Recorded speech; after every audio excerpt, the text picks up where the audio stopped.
What's going on, everybody, and welcome to Castle Field in Anoka, Minnesota, where we have the featured event of this Town Ball Tour Fox 9 celebration in the community of Anoka. It is the Town Ball matchup between the Andover Aces and the Anoka Bucs. Looks like they're getting ready to get going here a touch early, so coming on the air, and we're going to bring all this action to you. Thanks for joining us. However you may be doing so, Fox 9 app, Fox 9 YouTube channel, Game Time. My name is Anthony Winker. Happy to be here with you, and we got a packed house in Anoka for this matchup tonight. And it should be a lot of fun. It is a gorgeous, gorgeous day. A little hot maybe for some, but I mean, a lot of the people at least watching this game are in the shade underneath the canopy of the stadium, so they're all right. But now the players out on the field are going to be the ones that are going to have to deal with the conditions this evening. We got 82 degrees out there with the sun, and the feels like temperature a little bit warmer than that at 87 degrees. Logan Myers.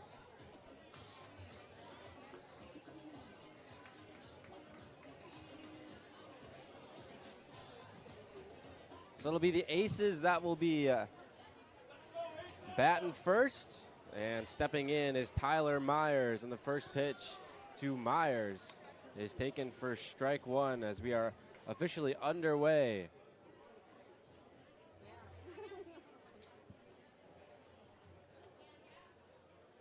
The 0-1 pitch on the ground, too short, where Check is there and throws him out for, or make that Hobner, that is, at short for out number one. Second baseman, number 17. Here is the batting order today for the Andover Aces, coached by Kyle Hoppy. Myers just batted. Now it's Lunau, then Abbas, Plohash, Waddell, Brick, Bruce Kelly, and Heller. First pitch, a swing and a miss from Lunau. And now the 0-1 cued to second, and a throw is made for out number two. So two quick outs for the Bucs. A 6-3 put out, and now a 4-3 put out. First baseman, number 25, Sam Abbas.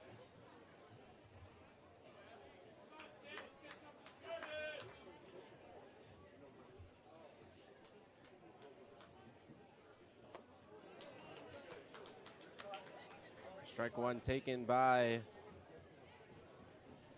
Abbas.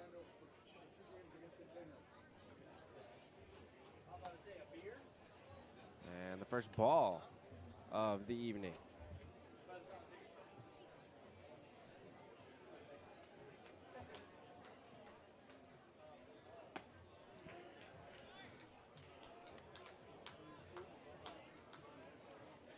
So if you're just joining us here, a little bit of an early start. Game scheduled to start at 7:30, but they got started around 7:20. Here's a fly ball center field, pretty deep, going back, and the running catch is made by Hauge, and the inning is over. We'll come back, and the bottom of the first will be the first ups for the home team, the Bucs, when we come back.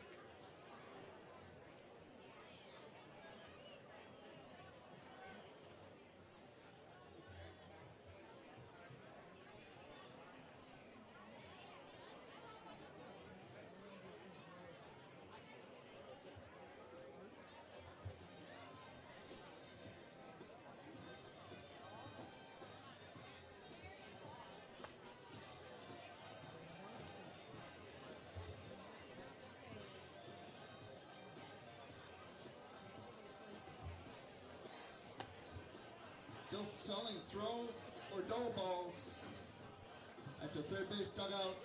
Saris raising her hands over there with the green tennis balls. One ball for $2, three for $5. Winner will get half of the proceeds. Cash only, please. They'll be meeting in the first base dugout at the end of the second inning of this town ball game. Good luck. Welcome back inside Castle Field in Anoka. We got a 0-0 game just getting underway from Castle Field. The first ups for the home team, the Anoka Bucs. And here is the Bucs batting order today. It'll be Zach to lead things off, then Tillman, Hauge, Piero, Lang, Smith, Wells, Nelson, and Hoffman. The 9 in the batting order today for Anoka.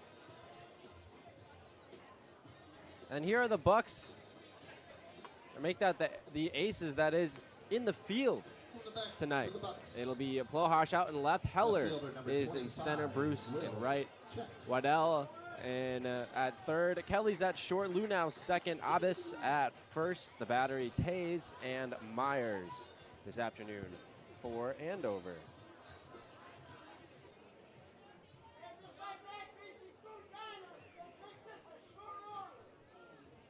So here we go. The right-hander Tays steps in against Zek, and the first pitch is just inside for ball 1.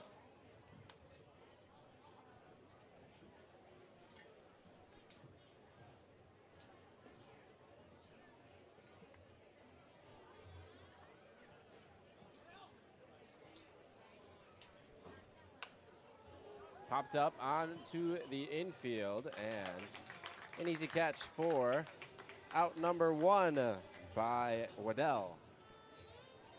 Back on the bat for our Bucs.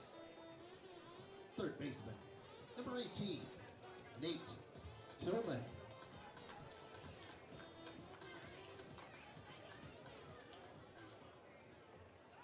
So now it'll be Tillman who will be batting here.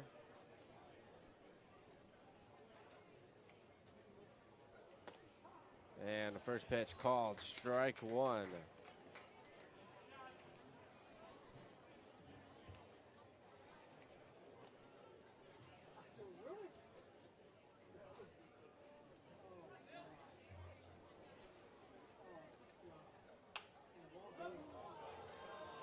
Popped up, and this will go into the area vacant behind the dugouts.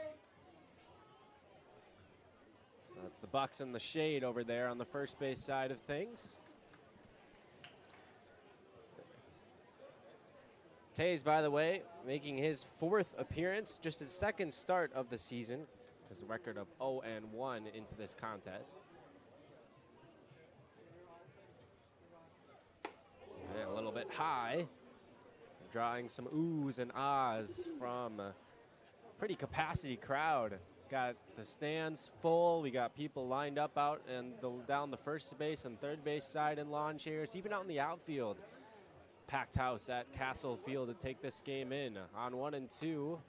And the curveball from the heavens, not quite. Dropping all the way back down into the zone. Tays has 4 strikeouts on the season, looking for a number 5 here. And didn't miss that by much. Good take by Tillman. Been one of the regulars in this lineup for the Bucs. And carrying a nice .324 batting average into this contest. 3-2 pitch, center field. But an easy play, looking up into the sunshine for Heller. He'll squeeze for out number 2.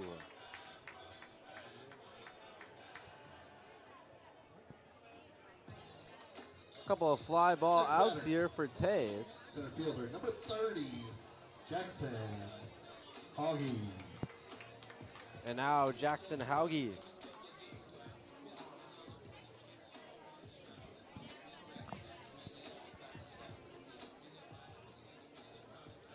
And Hauge, who doesn't have any accumulated stats on the website at least, so perhaps his first game with the Bucs. There's the curveball, doesn't quite make it back into the zone.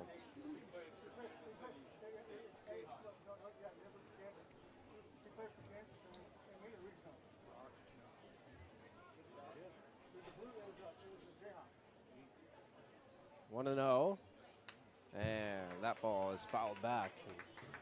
Hauge played in the Northwoods League last year and Goes to school at Kansas University. Making their way to the NCAA tournament with the Jayhawks last year.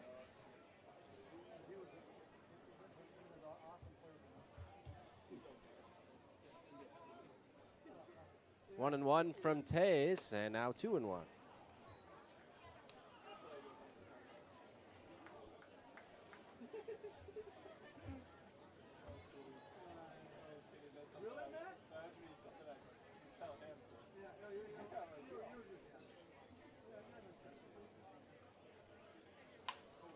Hauge, look out over there. See that big crowd left side of your screen down the third base side. Got to be paying attention today, especially with a big bat such as Hauge.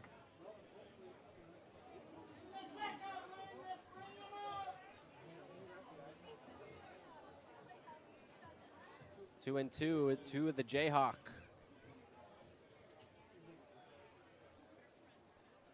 Change up and didn't quite get him to bite. Half swing, not quite there. So the count has been run full. So a couple of good at-bats this inning by the Bucs. Looking to finish it off. Get that first base runner of the contest for either side here. Payoff pitch is on the way, and that's low for ball 4.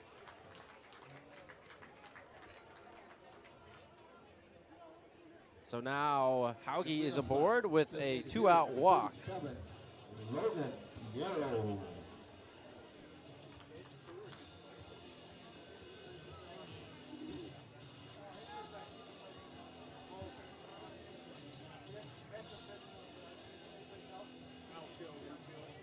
This will bring Piero up to the plate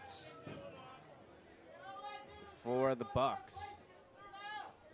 And Hauge leads off first base. Swing and a miss from Piero. Big number 37, standing in that right-handed batter's box.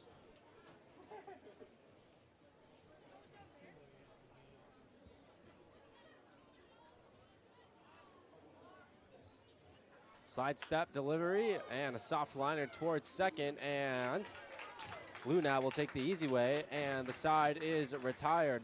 So the 2-out walk does not amount to anything, and we're scoreless through 1 here in the Fox 9 Town Ball Tour. Back in just a bit here for the top of the second.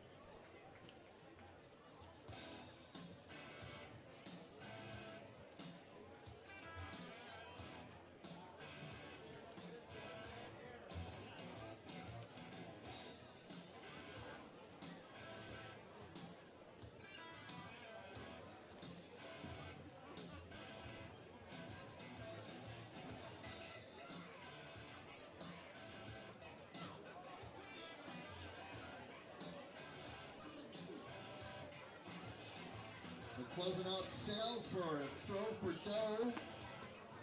And we'll be getting ready real soon. Head on down there really quick if you'd like the chance for Throw for Dough. We're lining up on the first base dugout here real soon.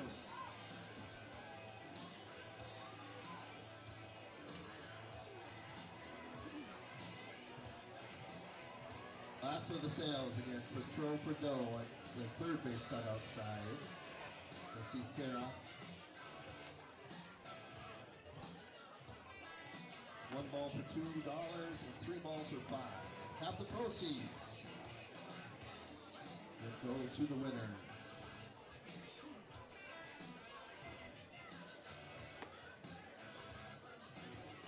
Welcome back here inside at Castle Field. We're getting set to go for the top of inning number 2. Something that we didn't get to last inning, I believe.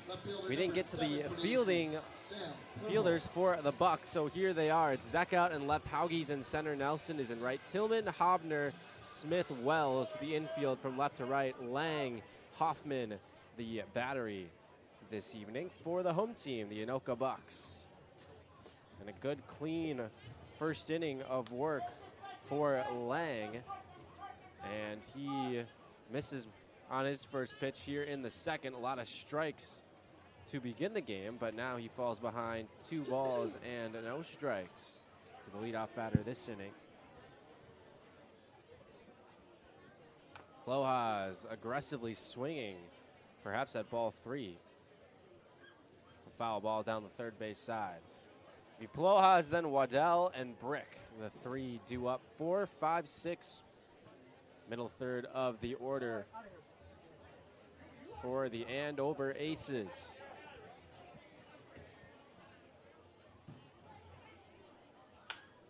And he grounds this one to short. Moving to his left is Hobner, and the throw's going to be not in time. So good hustle by Plojas.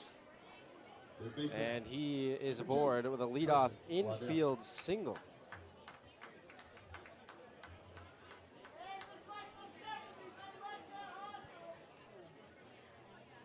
The Aces enter this game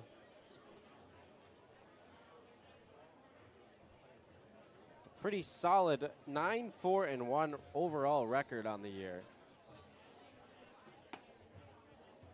And 2-1-1 in league play. And you don't see ties too often in baseball, but the reason why is because they played a game that got called after 7 innings.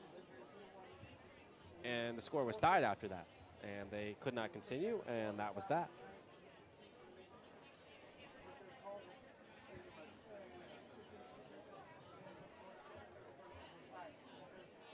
Slide step delivery ripped back up the middle, but shaded over to make the play for 1 and 2. That's a double play. Great positioning by Hobner, who starts the 6-4-3. And the leadoff single is erased, and there's 2 down in the inning. Designated hitter, number 18, Tyler Brick.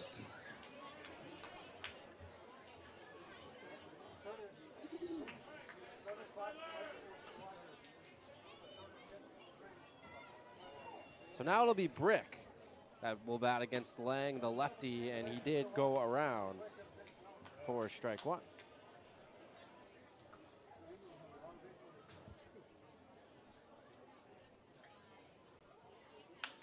Down the left field line, and that's a fair ball. And that's going to roll all the way to the wall.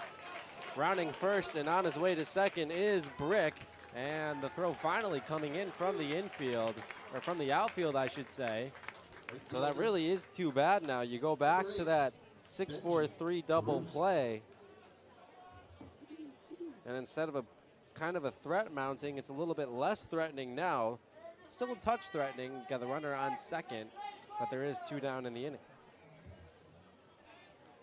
And the second hit of the game for the Aces, second hit this inning.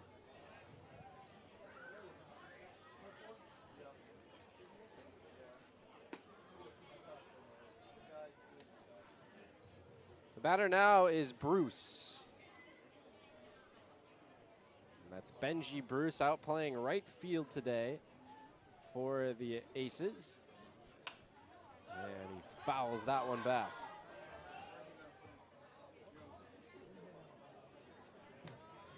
The count is 1-1, so got that right on our scoreboard for you now.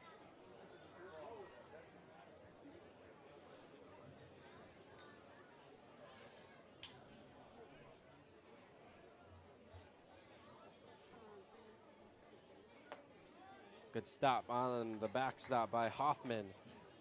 Keep that one in front and keep Brick at second. Well, now the count is 2 balls and 1 strike to Bruce. Bruce batting .280 on the season. And he robs to one to right field. That's going to get down for a base hit. Brick is grounding third. He is going to score. And the Aces break the ice in the top of the second.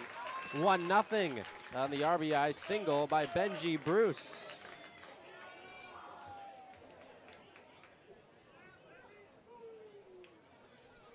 Batting for the Aces, number 22, Patty Kelly.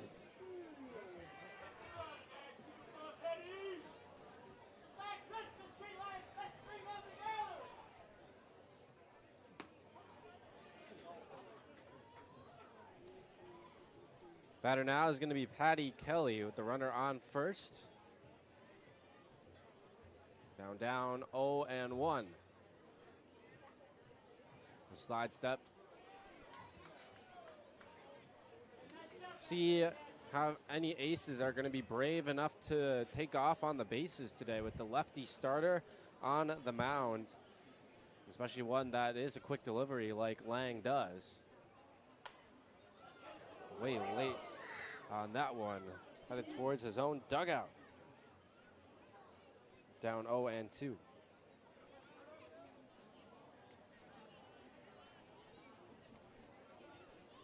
Justin Lang making his second start of the season.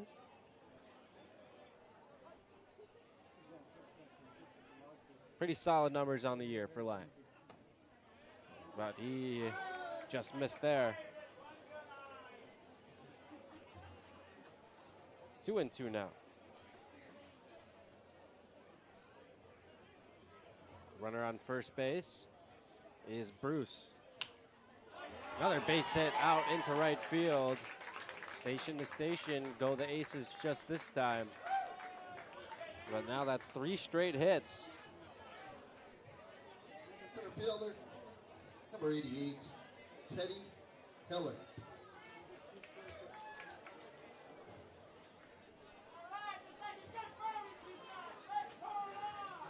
And that makes 4 in the inning. So now the 9 batter is Heller.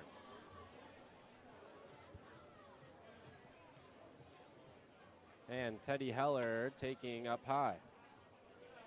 So after being a model of efficiency and dealing with the top of the order in under 10 pitches in the first, the bottom 6 batters have given Lang some trouble. And now he can't find the zone. 2 balls and no strikes. And here comes Hoffman. And they'll take a visit out on the mound here. Already 2 across, or 1 across that is in the inning for Andover. And if not for a 6-4-3 of double play off the bat of Waddell, it could maybe even be worse. There's a base open, but this is the 9 batter. You don't necessarily want to be issuing free passes to him. 2-0, swing and a miss.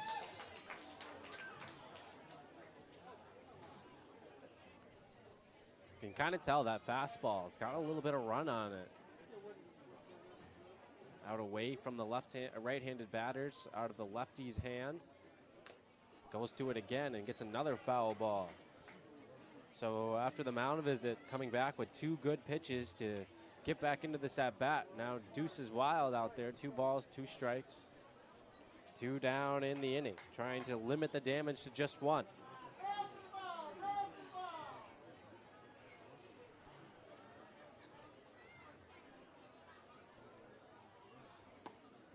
Changeup misses low. Bit of a common theme with that changeup this inning. He's had a couple of batters, full counts that goes to the changeup, but he has missed twice. Runners off, fly ball high into the air. Hauge charging in, and he's got it to end the inning, but not before. Andover strikes first. They got 4 hits in the inning, including 3 in a row, and Bruce's RBI single as the visitors on top 1-0. We'll be back for the bottom of the second after a short break. See where they're at yet.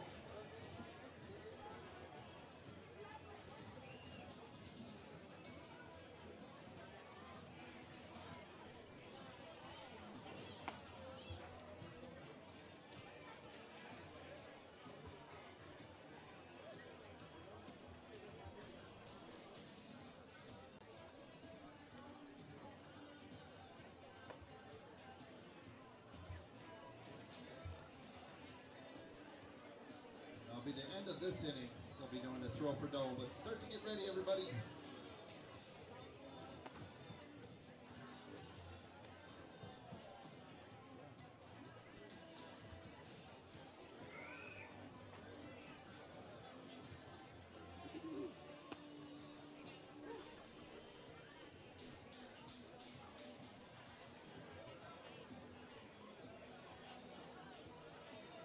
are lining up at the first base dugout side for throw for dough.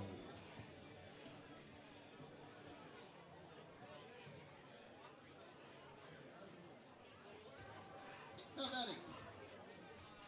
Welcome back inside at Castle Field in Anoka. Andover on top 1-0. Getting set for the bottom of the second. Andover, they scored 1 in the top half of this inning, and now Anoka will try to respond. Now here's Lang, the pitcher, who will try to help himself out.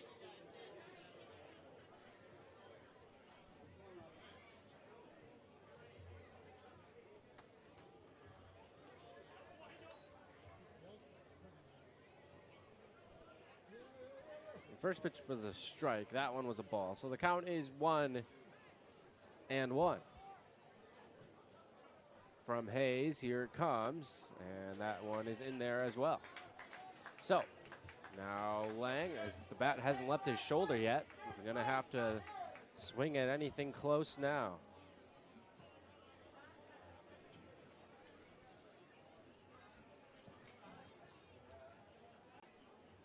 One and two pitch, and a good eye. Taking that one outside.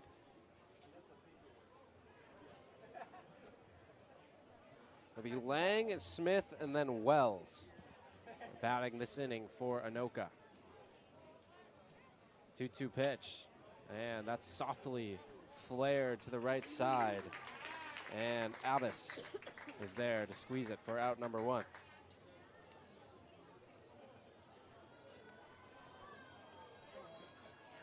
Bucs second baseman, number 15, Hunter Smith. So now it'll be Hunter Smith. And the lefty will stand in against the right-hander Tays.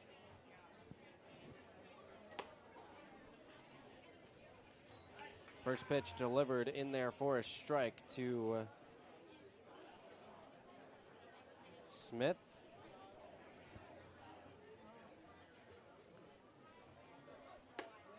His fastball too. Kind of can see that little bit of arm side run away from the lefties and then into the hands of the right-hander's bat.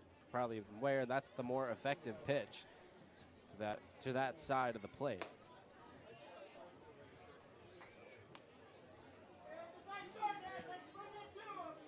Bucs are in action for the first time since June 22nd. So it's a lot of time off for Anoka.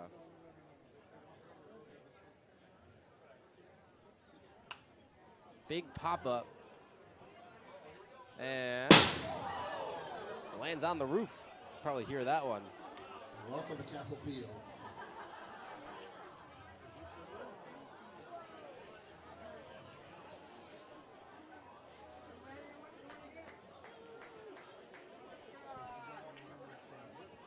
Two balls, two strikes to Smith.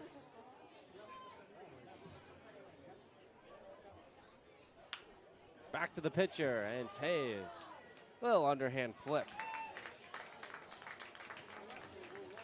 2 down.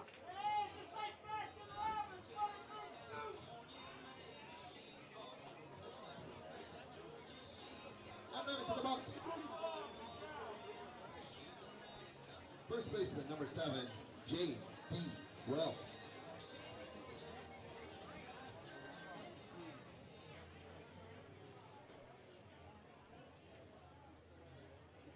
Wells stands in now. Softly off the end of the bat, but it's going to get foul. Didn't mean to, but it almost worked out for him.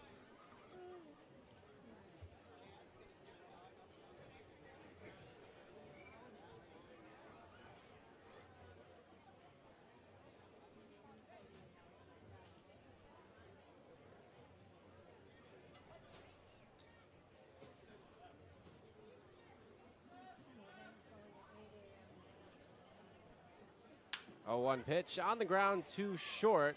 Going to be a tough play. Sidearm sling is in time. And a nice play by Kelly. Retires Wells, and that'll do it for the Bucs in the second. Back for the third when we come back. All right, everybody. Anybody with balls for throw for dough? Head on down to the first base dugout. Line is entering on the field right now. Good luck.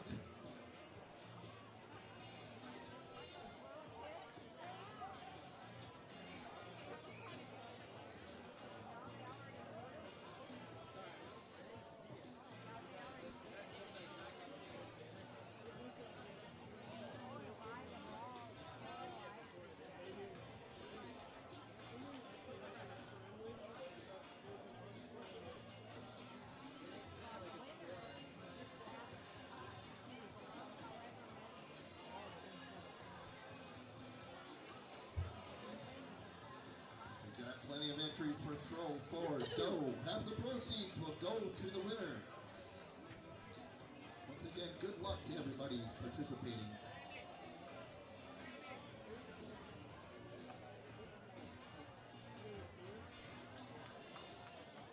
Okay, I will give the go when everybody's on the field here. Hurry up, wait for a few more. They're running, they're running.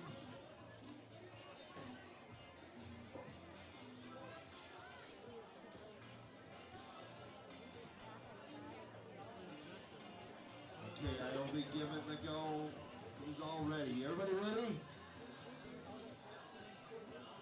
On 3, 1, 2, 3, go!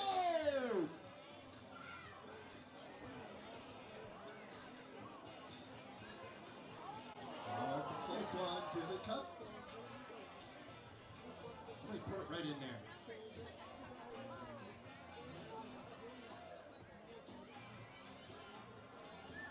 Couple last ones. It's throw for dough, not bowl for dough.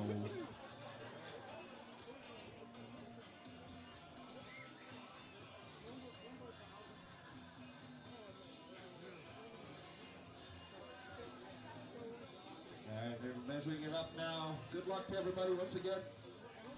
Thanks for participating in throw for dough.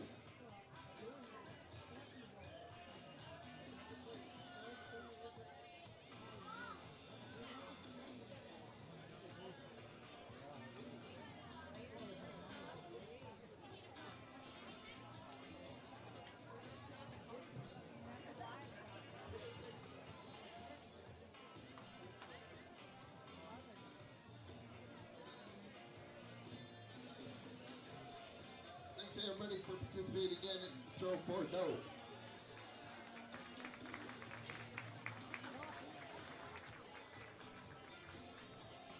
Going into our third inning. Score right now, Andover Aces 1, Anoka Bucs 0.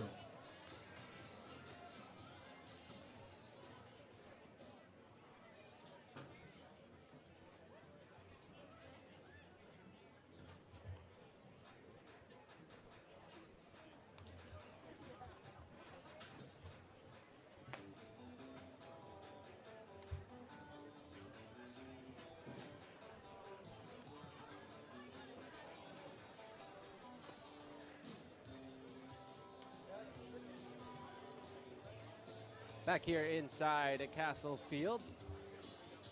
All the commotion out there, the Throw for Dough Challenge. Try to get the ball in the bucket or closest to the bucket for a prize. So that was the reason for a little bit of the extended delay. Now the top of the third inning is coming up with the Andover Aces back to the plate, coming after scoring their first run of the game, the only run of the game, and the top half of the second.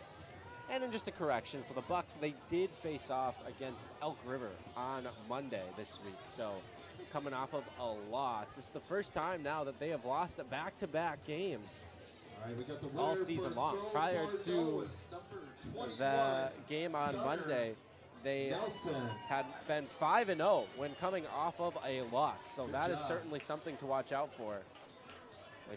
They've done a really good job at avoiding losing streaks this year. Catcher, number 13. Now they're on one, and they're going to have to work hard if they're going to want to take down this Andover team that is third place in the Metro Mini Conference. There's a fly ball right side on the first pitch of the inning in foul territory. The catch is made for out number 1 by Abbas. Not batting.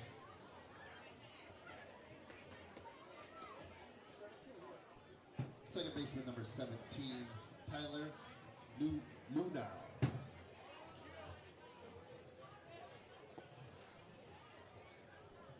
So the top of the order that was due up for Andover, and that's the part of the order that Lang had little issue with before.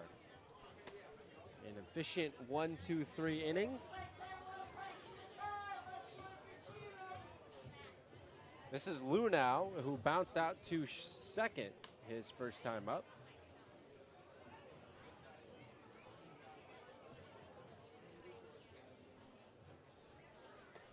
And I believe he went around that time. And he did. 2 balls and 1 strike.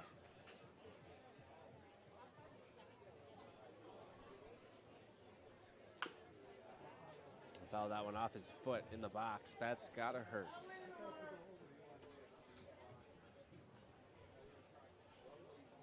Well, part of the time off from the Bucs also having to do with some of the weather that the state of Minnesota has seen lately. A couple of games got rained out from last week as well, so I think everybody kind of knows where they were and some of those storms that hit the Minnesota metro area in the last week or so.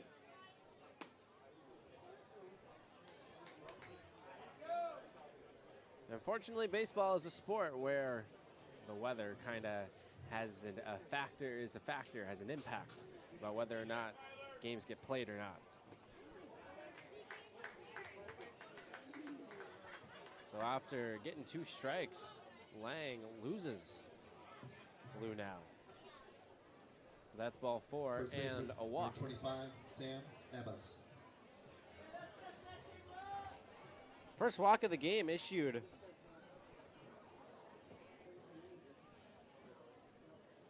by Lang. Most of the damage in that second inning came via just getting hit around the yard, which you can live with usually as a pitcher. You don't want free passes.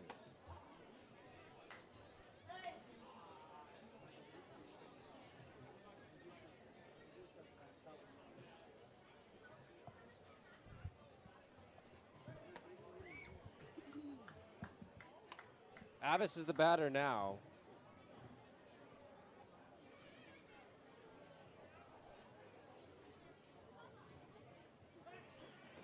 Pickoff attempt, not quite there.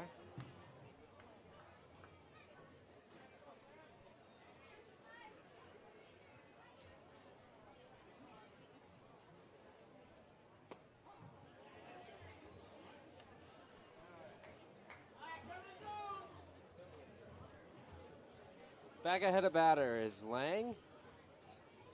This is a good one, and Abbas. Count is 1 and 2. Another throw over. That was close play.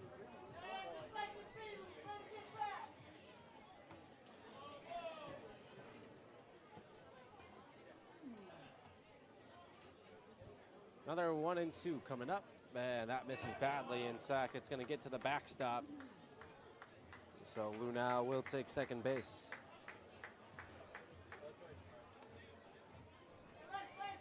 Puts another runner in scoring position for the Aces. And Abbas, as good of a bet as any of them to drive a guy in. There's 7 RBIs on the season, 3rd on the team.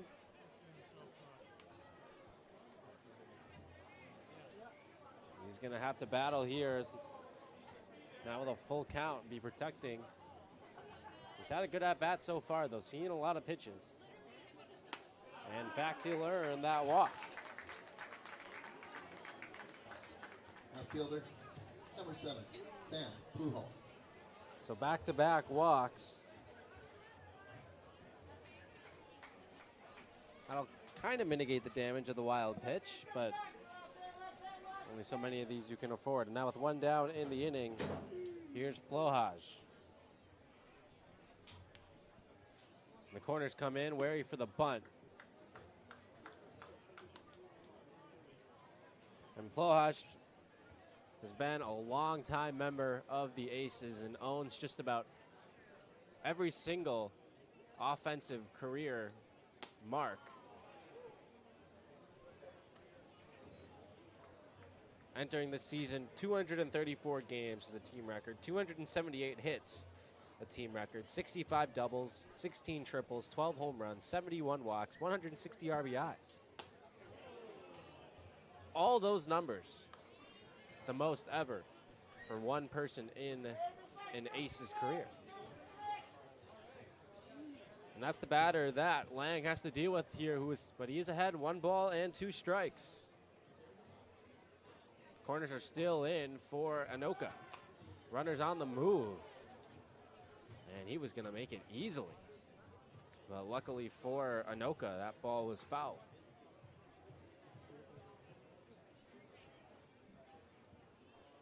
It's Lou now at second.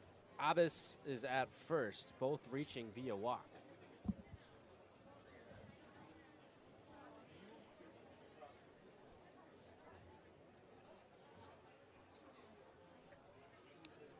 Now the shadows are starting to creep over home plate, so pretty soon that's going to become a major factor for these hitters to deal with.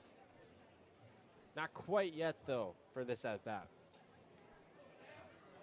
Plohaj is ready for the 1-2 from Lang. And he pulled it again, and it goes to the backstop again. It's another wild pitch, and both runners will take 90 feet.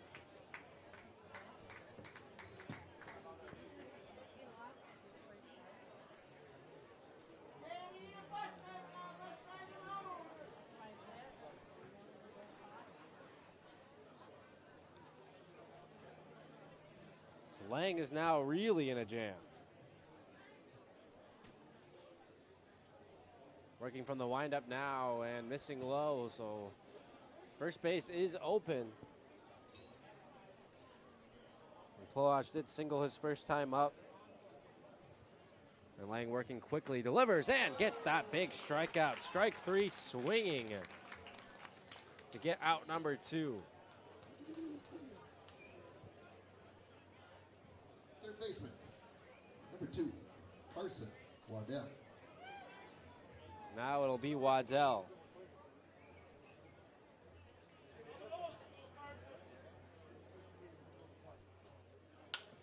Rips one out into center field for a base hit, and that's going to score 2, I believe. Here comes the throw to the plate. It was closer than I thought, but getting in there safely will be Abbas, and it's 3-0 Andover.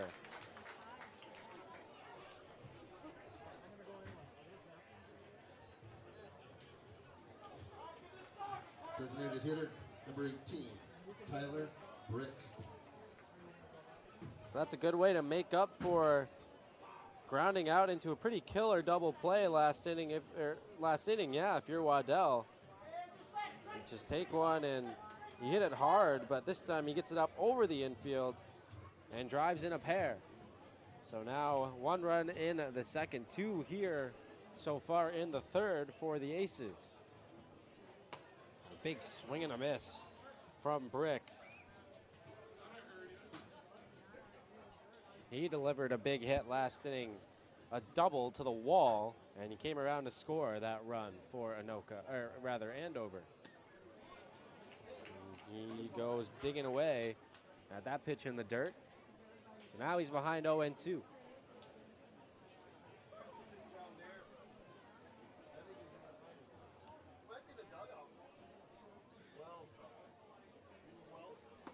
Strike him out on 3 pitches. That's a good bounce back for Lang, but more damage has been done. 3-0 lead for the Andover Aces on a double RBI single by Waddell. 3-0 at the end of 2.5 from Castle Field in Anoka.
Welcome back here inside Castle Field in Anoka. We got a 3-0 lead for the visiting Andover Aces. Now batting. The Bucs still searching for the Bucs, number 14. For their first hit. Nelson. Still not quite one time through the order yet, though. It'll be 8, 9, and then top of the order, Nelson, Hoffman, and Zach.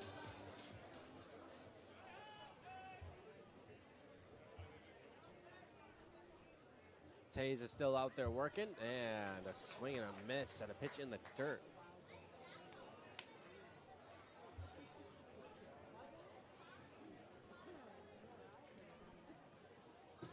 Taylor Nelson this season hitting 200 on the year.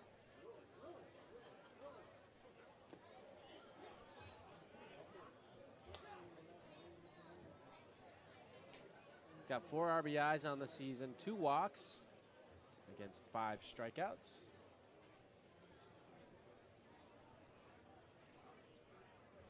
One pitch, San, another swing and a miss. It's now 1-2. If I'm Tays going right back to that changeup in the dirt. We'll see if he can lay off of it.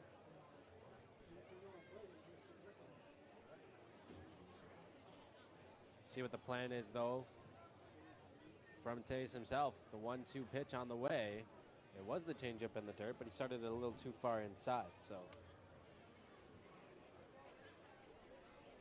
Count is now 2-2.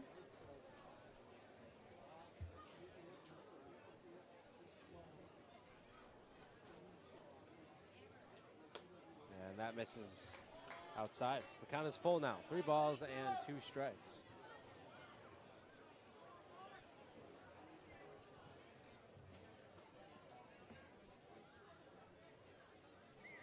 June 22nd for the Bucs, as here comes the delivery, and it is that changeup, and it is strike 3.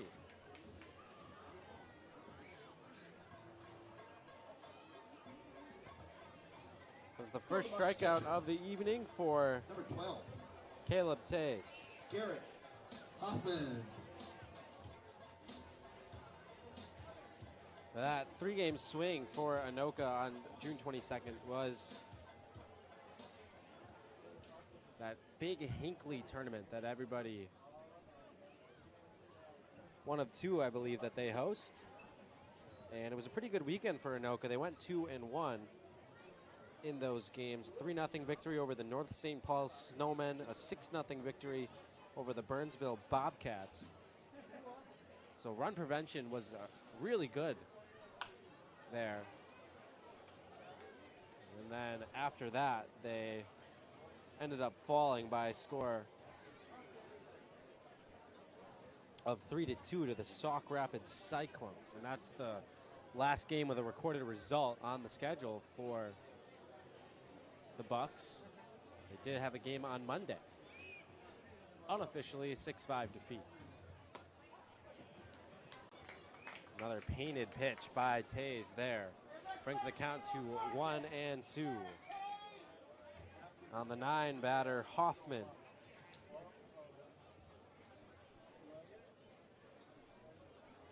Here it comes, and that's behind him. Did that not hit him? I suppose not.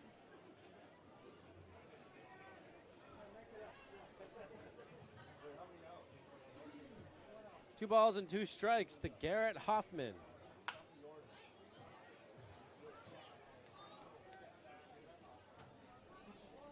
These 2 teams, by the way, they did match up once already earlier this season. That was a 7-4 victory by the Andover Aces. That came right on this field. Good eye there. And this was back on June 18th. So a little over 2 weeks ago. Count is full, and we'll do it again. Good at bat here by Hoffman and try to turn this to the top with some runners on base.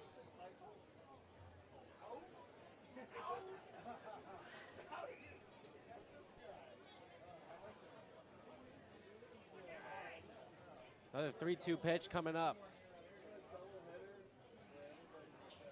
And that's strike 3 called on a pitch that looked like it might have been off the corner. The Aces and Tays will take it though. Second strikeout of the inning, and that'll bring things back to the top of the order. Now batting number 25, Will Check. And it'll be Check.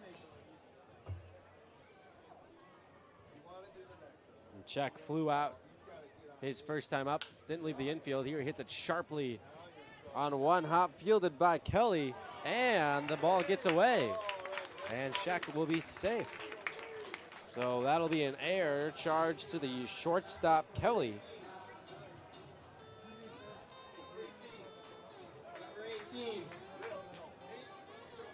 Nate Tillman.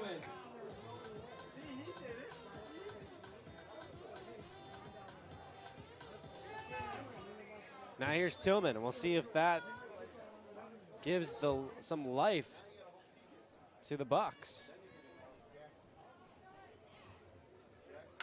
And he rips it out to left field, and a diving attempt, and it won't get there from Plojas.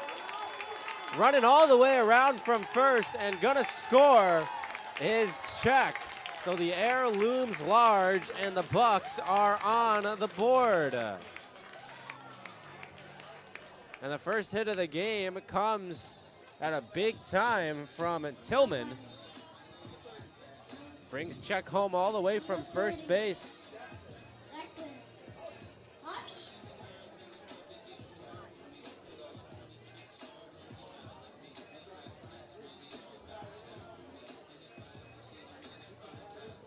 Well, Tillman certainly hit that hard, but the outfield playing so deep back there in Plojas, he almost got to it.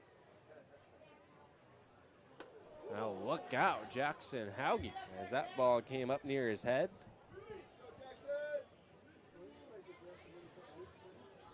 Always got to make sure, though, when that happens, that you're getting that bat down, because I've seen that happen plenty, where you duck, but the bat stays up.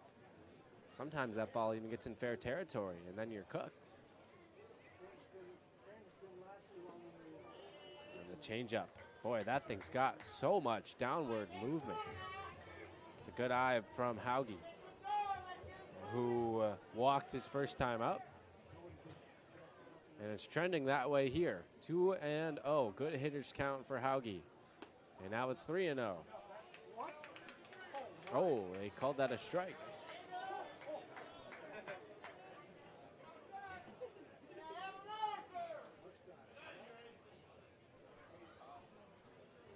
Two and one.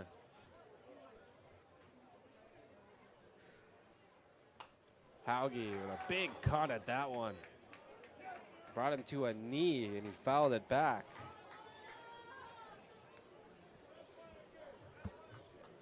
Big run scoring opportunity for Hauge here.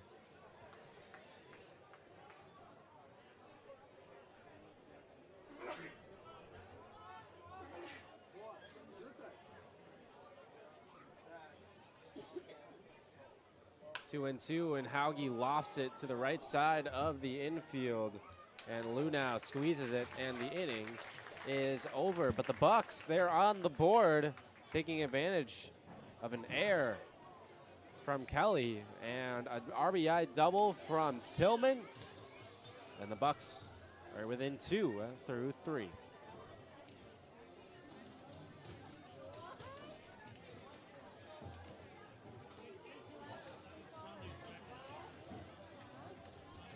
Come back tomorrow night. Anoka alumni for the Legion will be playing starting at 5:30 p.m. Anoka fireworks right on top of the hill up there, the lacrosse fields, will be going off around 10 p.m. It's a beautiful night for fireworks and community all coming together. Any other items, there'll be food trucks, music, a lot of other things going on tomorrow evening. Come early, stay to the end, enjoy the evening. the rest of the community. On a beautiful 4th of July. On the 3rd of July.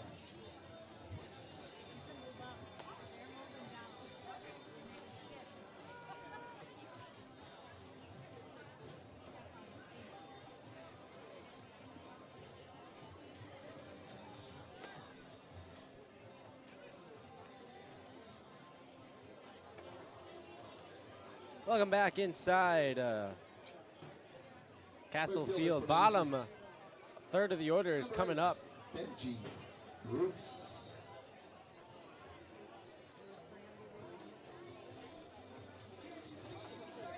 For Andover, but don't be fooled, as they're the ones that have kind of produced a lot of the damage. Benji Bruce, first batter up. And Bruce drove in the first run of the game for the Aces. An RBI single back in the second.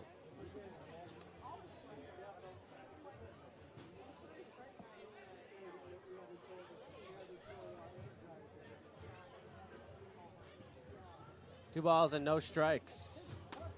And 2-1.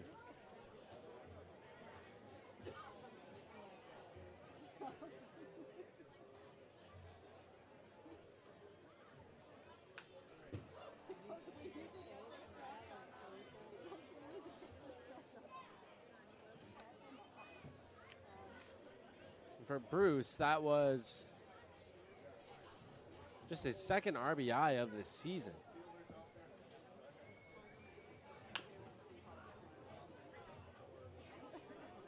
He's doing a good job staying alive here.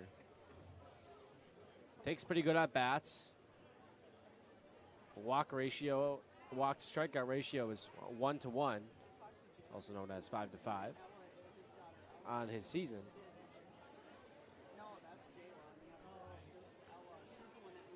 Was hitting .280 entering this contest, and that number surely has gone up after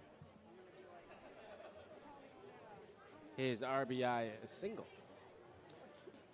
Will face his 6th pitch from Lang, who's still out there, and strike 3 is called. 1 down.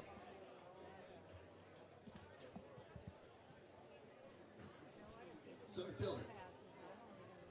Shortstop, number 22, Patty Kelly. Be strikeout number 3 on the game for Lang, and now the 8th batter is Kelly. And he will bat and take in the dirt.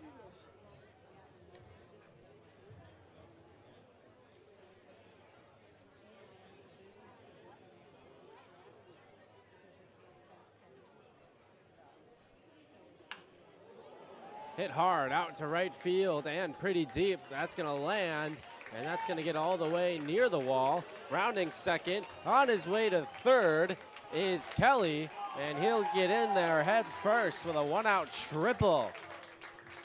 And boy, he did not miss that ball, and he put it right out in the right center field gap. Center fielder, number 88, Teddy Heller.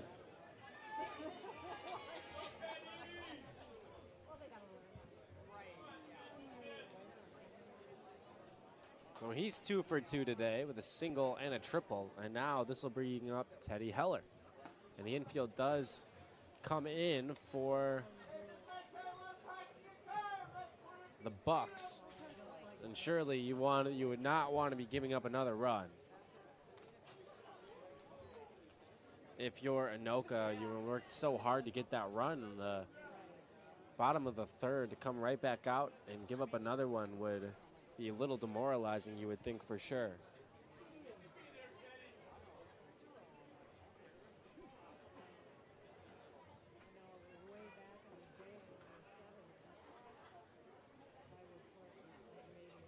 Swing and a miss.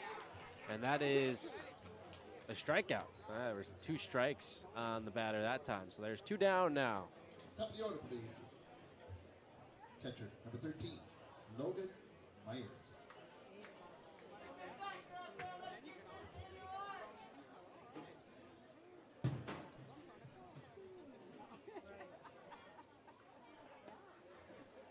So the top of the order is coming up. But the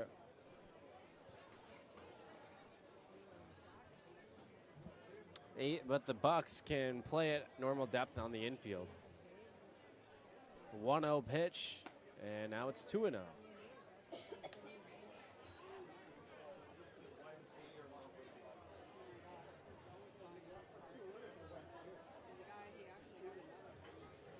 So that runner on third off the triple.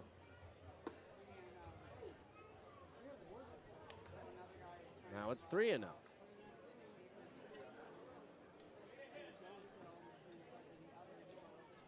Couple bases open to work with for Lang. I mean, you don't really want to beat around the bush too much. Gets a strike over there. Make the count 3 balls and 1 strike now.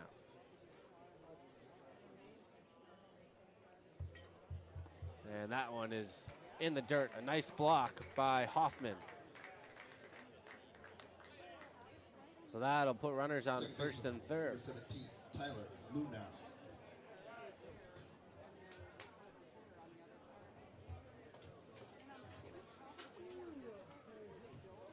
So runners on first and third now.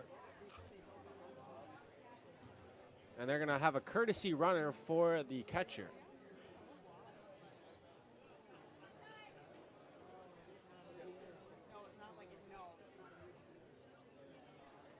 So we'll see if they're going to use that speed. Not on the first pitch, and a big swing and a miss from Lunau. Lunau walked and scored back in the third, and then grounded out second back in the first. Already his third plate appearance of the game, and we're just in the 4th inning. They're going to throw over.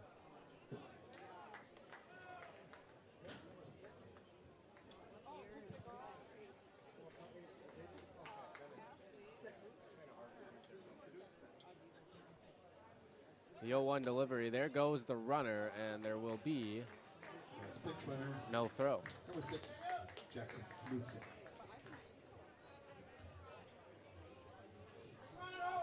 So that'll be a stolen base for the courtesy. Knudsen.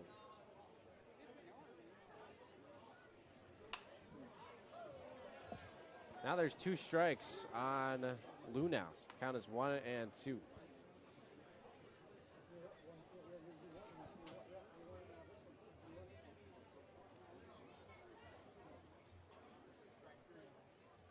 Lang's delivery, and we'll do it again.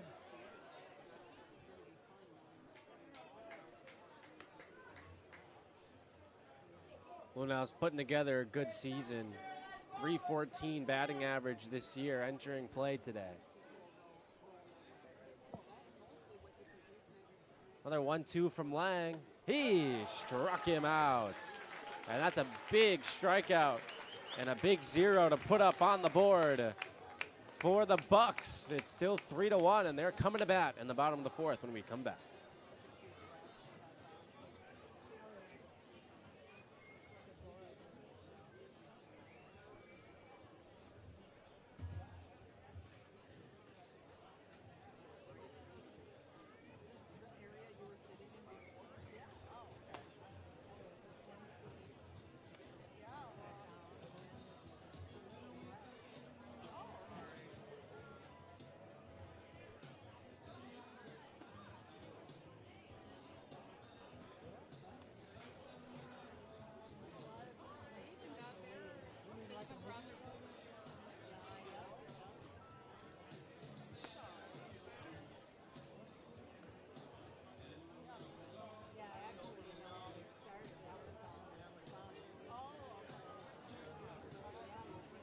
Back here inside Castle Field.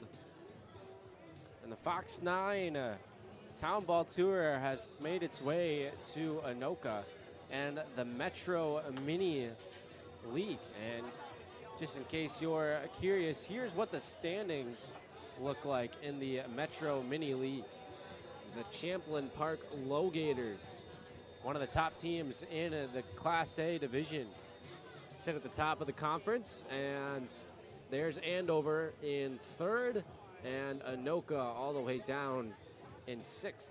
So those are the standings in the Metro Mini Conference. This conference will send 3 teams to the state tournament that will be held in August. Designated hitter, 37, Logan Piero.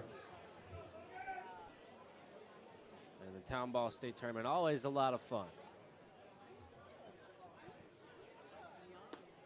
This will be the first time, I believe, that this conference will participate in the highest class, the Class A division. Been members of the Class B tournament for most of the last little while. Logan Piero is batting, and he is behind 0-2, or make that 1-2 for the Bucs. And he takes that changeup low.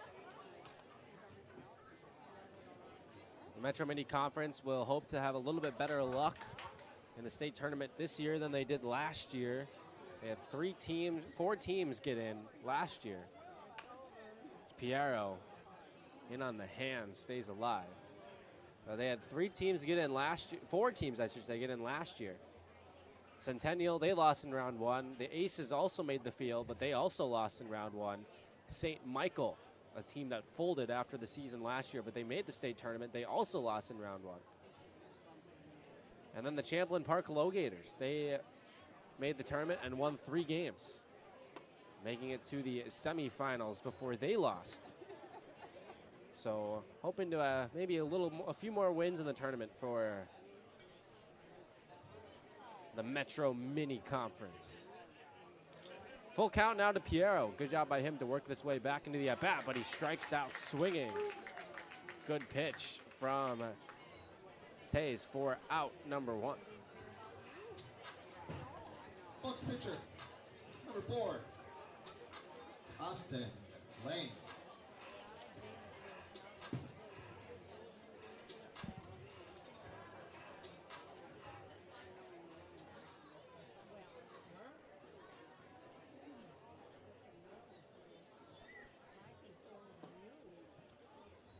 And now the pitcher, Lang, will bat for the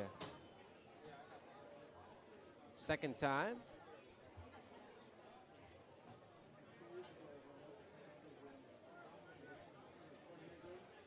Lang with a ground ball to short. Another chance here for Kelly, and this time he makes the play for out number 2. Second baseman, number 15. And by the way, this conference will represent Section 3 in the state tournament. So if you're looking at the bracket ever and curious which section are these teams in, the answer is Section 3. The first pitch called strike 1 against Smith. And Smith bounced right back out to Tays, his first time up back in inning number 2. And strike 2. And Tays has done a good job today. The only run that he's allowed unearned back in inning number 3. So the last time that the Bucs came up.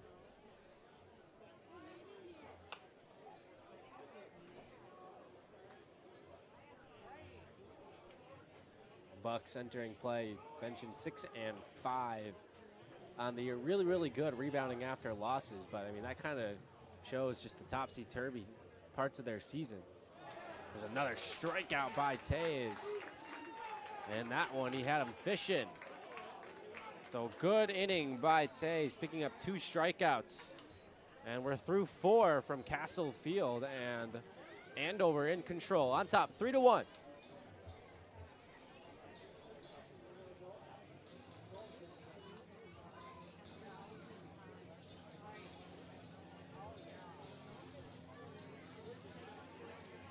Thanks for everyone coming out tonight.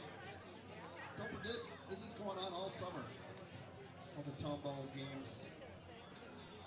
The other teams in our division, along with the Anoka Bucs, are the Champlain Park Low-Gators, Coon Rapids Redbirds, Andover Aces, Forest Lake Brewers, Centennial Cougars, From Duluth, the Twin Ports Timbers.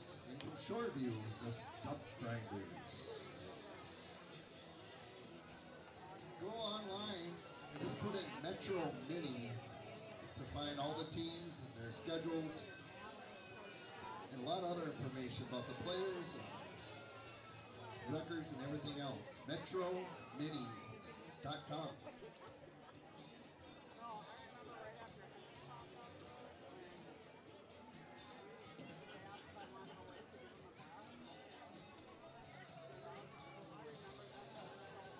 Now batting for the Aces. First baseman, number 25, Sam Abbas. Welcome back here inside. Bucs is number 19, Dalton Hoffman. Of Castle Field. We got a new pitcher on the mound going to work for Anoka. So Lang's day will come to a close after he batted for the second time. And now Dalton Hoffman will take over on the mound. Another lefty for the Bucs. Another one coming for the roof and made it over. Last one was really loud.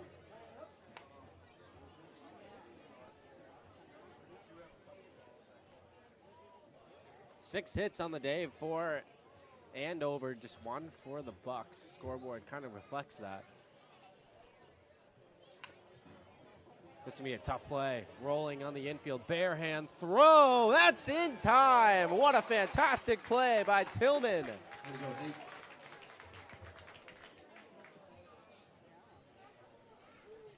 Left fielder, number 7, Sam. And that ball had to be barehanded. Otherwise, he was going to have no chance to get Abbas, who was running hard down the line.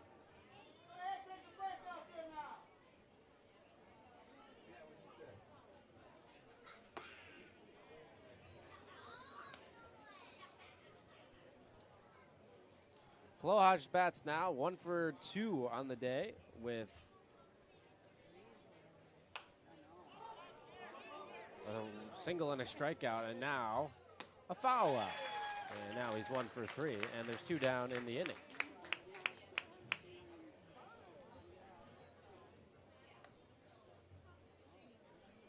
Third baseman, number 2, Carson Waddell. Not much in the way of wind out there today, so those are relatively easy ones to track for the players. And that one watched all the way in by Hoffman.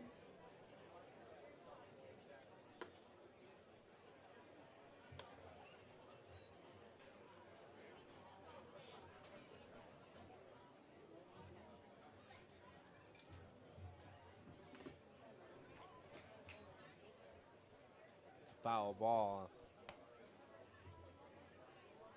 So a Hoffman battery, by the way, now, just in case you were curious.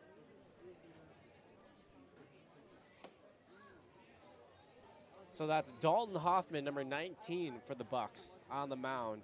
And behind the plate is number 12, Garrett Hoffman.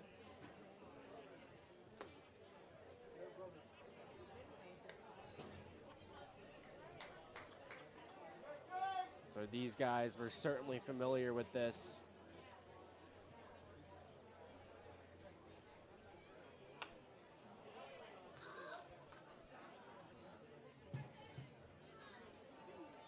And play catch in the yard a ton. They are related.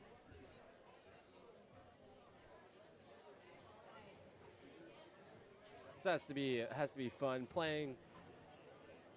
Pitching and catching with your as brothers in front of all these people out here.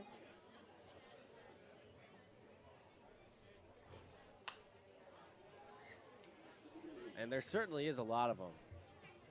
This place packed to the brim for this game, part of the Fox 9 Town Ball Tour. A whole day of celebrations here at the stadium.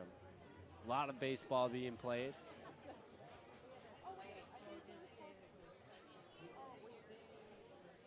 And couldn't ask for much better weather either. Another full count delivery coming up. Hoffman trying to wiggle out of the inning. Here's the pitch, and he missed. So that is going to be ball 4, and a runner is on for the Aces. Designated hitter, number 18, Tyler Rick. So the Bucs still have yet to have a 1-2-3 inning since the first inning. Every single inning after that, there's been at least 5 batters that have come to the plate. This is the 4th of the inning for the Aces. A huge cut by Brick. He comes up empty on the first pitch he sees from Hoffman. Count is 0-1, and Brick, he doubled back in the second. And he lines this one, caught at second base by Smith. And that'll do it for the top half of the 5th. 3-1, Andover still leads.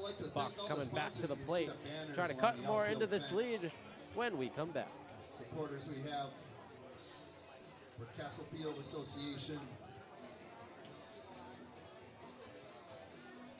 Jimmy Johns, Lennox, just to name a few. Killebrew Root Beer, one of my favorites. Head on down and get a Killebrew Root Beer right now in the concession stand.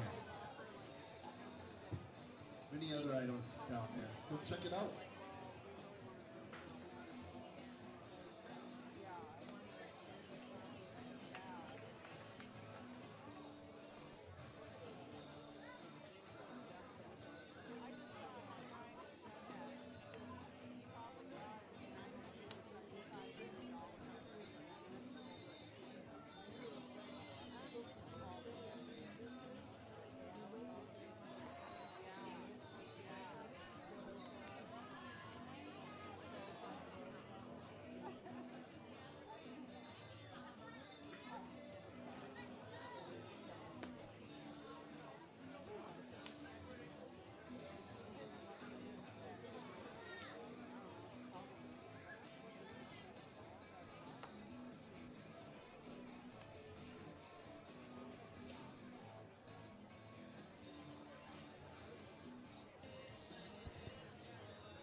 Kind of see some of the fun and the amount of crowd that we've got here at Castle Field. A lot of people here to take in this contest. Halfway home here, bottom of the 5th coming up, and the Bucs trying to further cut into this deficit that they face, 3-1. And it'll be the bottom third of the order that will be the first up to try to aid them in this task. Wells, Nelson, Hoffman. Wells grounded out to short his first time up. Taze is still out there hard at work, and the first pitch is ball 1.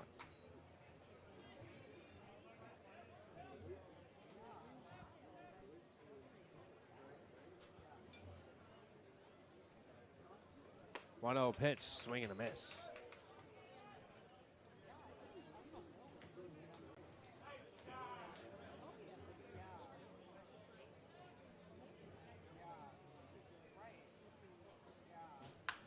And there's a base hit out in the left field. That's a good start to the inning for Anoka. Their second hit of the ball game, a leadoff single. Number 14, Taylor Nelson. And now Taylor Nelson is the batter.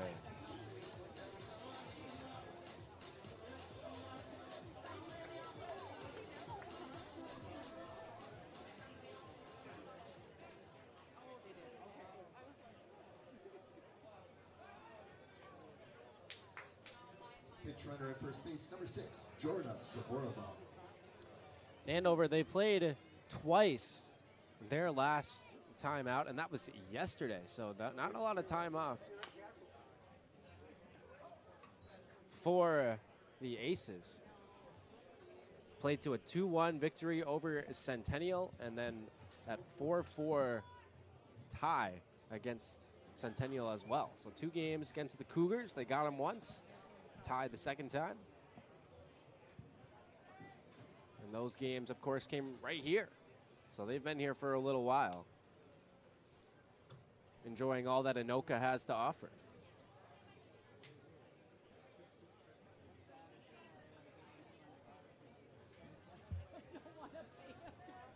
Not the largest lead over there at first for Wells.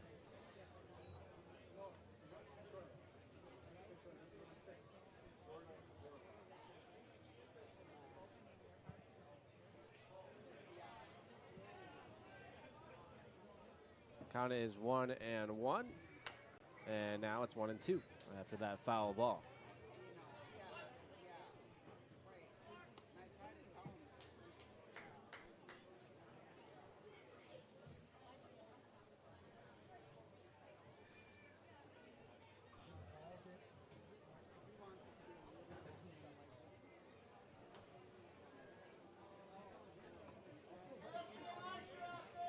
There was a courtesy runner, by the way, or a pinch runner, I should say, for Wells.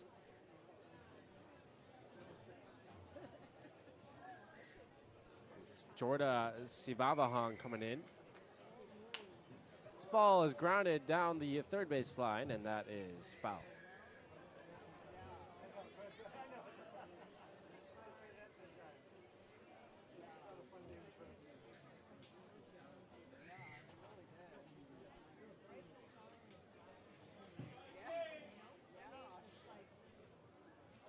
Another 1-2 pitch coming up to Nelson. Slide step delivery and a massive pop-up out into left field. And the catch is made by Lohaj for out number 1. And Sivavahong will retreat back to first base. Catcher. Number 12, Garrett Hoffman.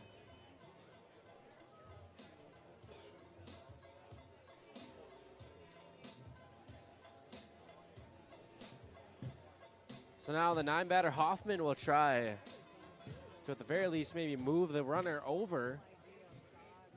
He struck out looking his first time up back in the third.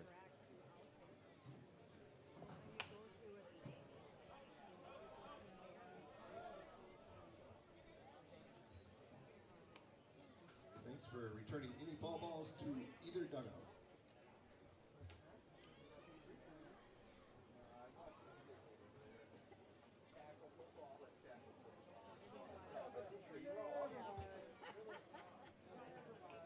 Oh, 0-1 to Hoffman, and now it's 0-2.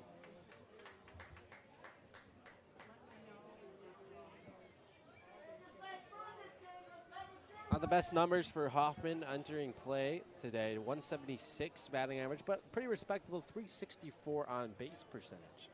You could certainly, the Bucs that is, could certainly use an increase to that OBP number. At least he lost one out at right center field. That's a long run for Heller, and he slides, and he's not going to get there.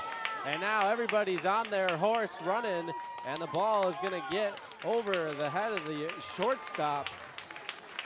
And that's going to get to the third baseman, Waddell. And everybody takes 2 bases on the play. So a tough play out in center field from Heller. A good try was made, but he didn't quite get there. And that's going to be a double for Hoffman. So he does increase that on-base percentage number after all. Pinch runner, number 27, Trevor Lane. Now batting, number 25, left fielder, Will Check. And now here's the threat. A good job by the bottom part of the order to get this thing to the top with 2 in scoring position. And now it's Check with 2 in scoring position. The ball gets away. A wild pitch from Tays, and that'll score a run. So now Anoka is back within 1.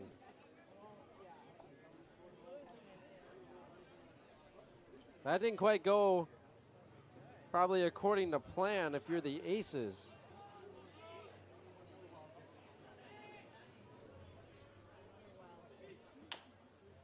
This one's on the ground to third. And was the tag made? No. So Waddell did everything right except make the throw across the diamond. So Jack will be safe.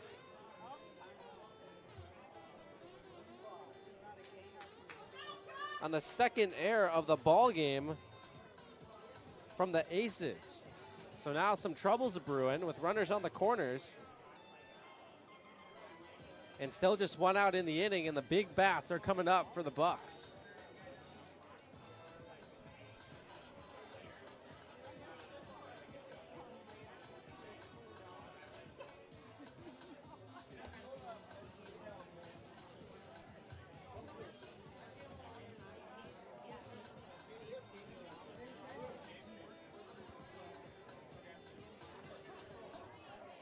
So mound visit here.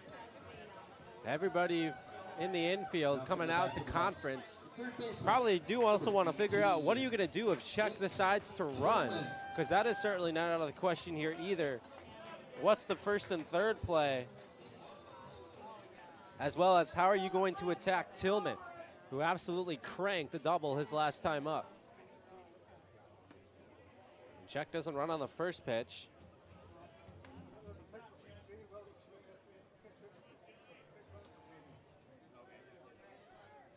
Count is 1-0 on Tillman.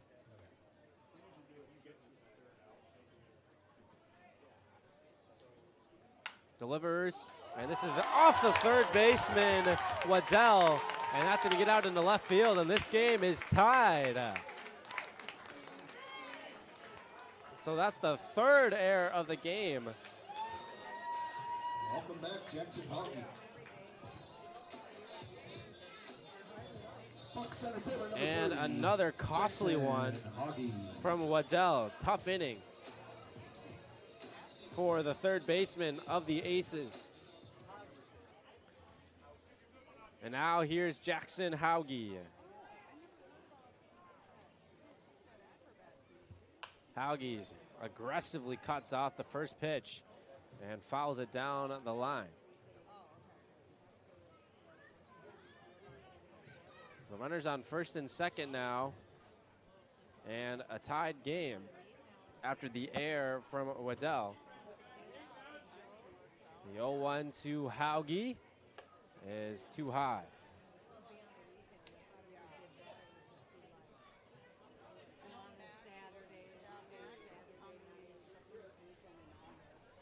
Hauge calls Ramsey, Minnesota home, but went to Anoka High School and played for Minnesota-St. Mankato before he ended up transferring to Kansas.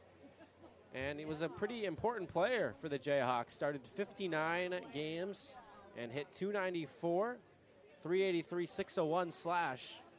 So that's really solid numbers. And here he hits one high in the air, left field and relatively deep. Circling, retreating, and making the catch up against the fence was Plohaj. Well, it certainly looked like that one didn't have a chance at first. Plohaj kind of set up way within the grass, but then he kept just retreating and retreating and retreating, and eventually had to leap up against the wall to make the grab. Designated hitter, number 37, Logan Piero.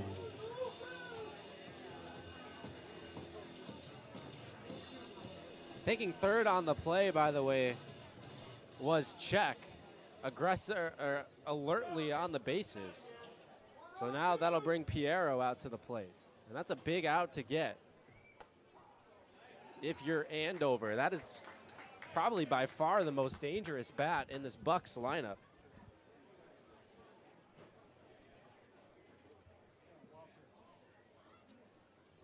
Now the runners are on the corners again with 2 outs, so maybe not anything first and third crazy going to happen here.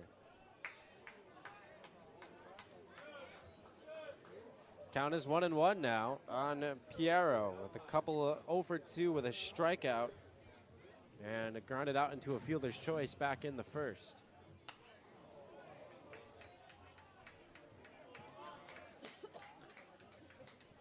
So been a really entertaining game so far. How much fight does Caleb Tays have in him? Trying to get out of a big jam and keep this game tied at the least. To third, another chance, going to take the short way, and was the foot on the base? Yes, so Waddell very nearly made his third error of the inning, but the throw was just good enough to end the inning. But the Bucs tie this game, and it's a brand new ball game at Castle Field as the sun starts to set. The action is heating up, and you don't want to miss anything more. We're through 5. Andover Aces 3, Sixth inning coming up. Anoka Bucs 3.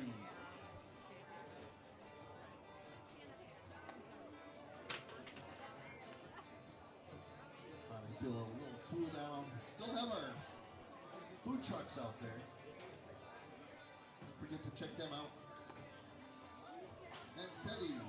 Now that's Waffles. Barbecue Bones Brothers. Phil's Light Ups and Mini Donuts.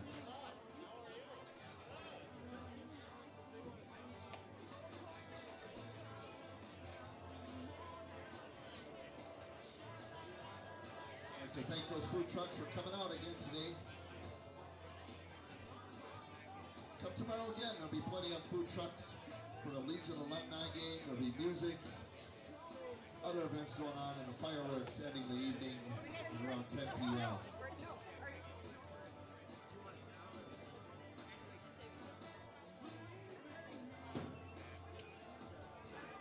Now batting for the Aces. Number 8, right fielder, Benji Bruce. Back here at Castle Field, top of the 6th inning, and the Aces just got punched in the mouth in the bottom of the 5th and are going to look to respond. Ball 1 on the play, or on the pitch, that is. And now a breaking ball bends in for strike 1.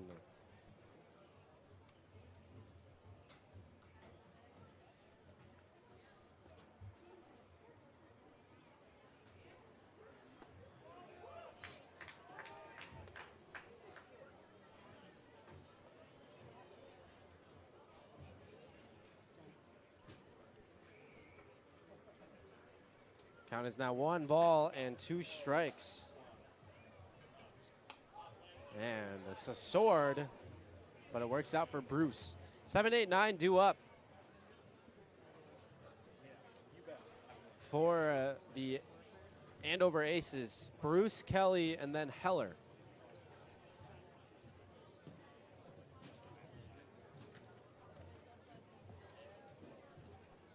On 1 and 2, that's too high. Now 2 and 2.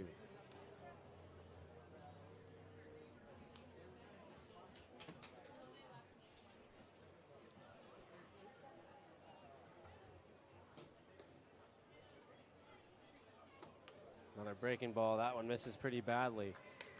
Hoffman's battling hard, going to try to not lose the 7 batter here.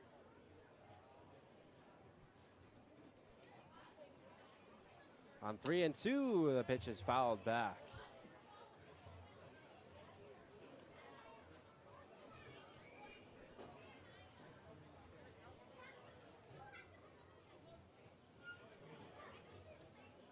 And slight delay here as we wait.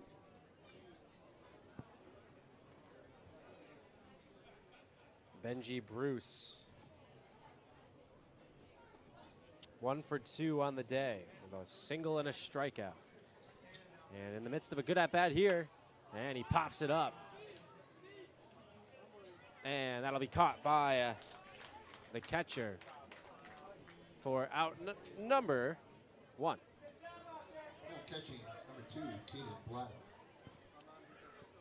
Up to bat, shortstop number 22, Patty Kelly.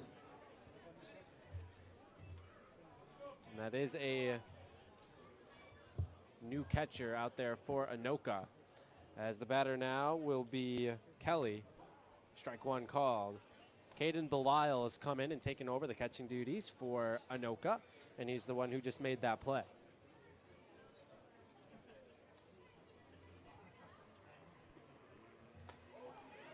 Two strikes now.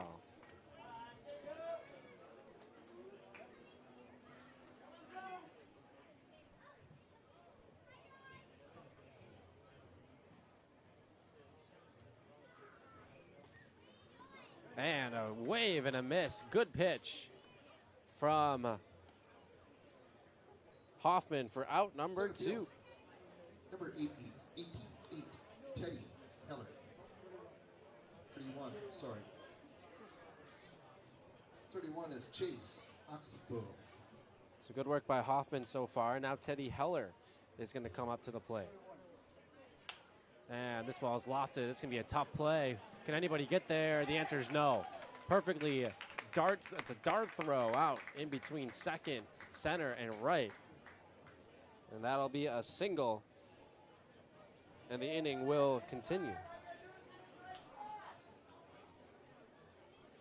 So that's now 7 hits on in the ball game for the Aces.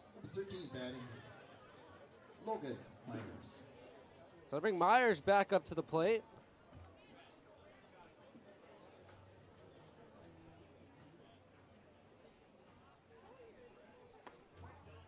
And a strike called.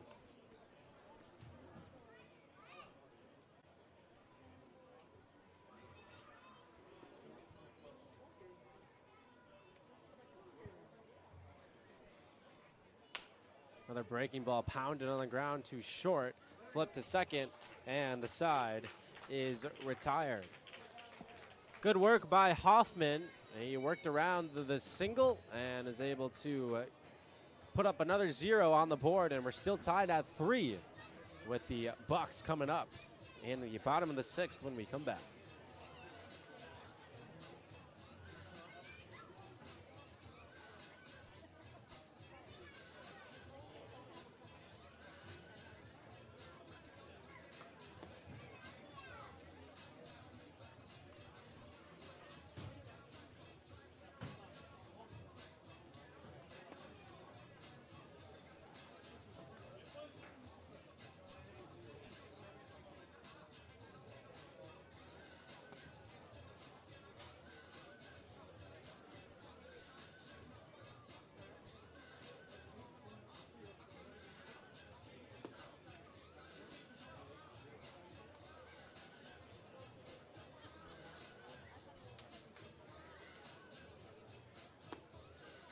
Now pitching for the Aces, number 0, Wyatt Myers.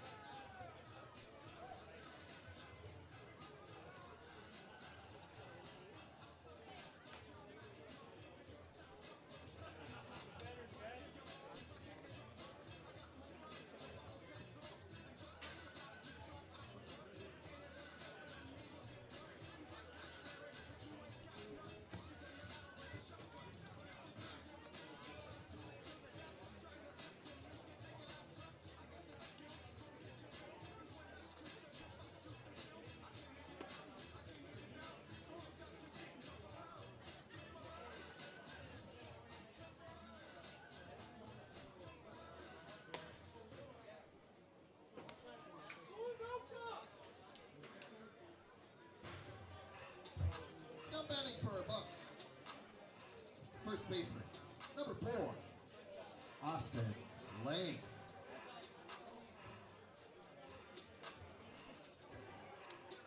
Back here inside of Castle Field, and it's a 3-3 ball game.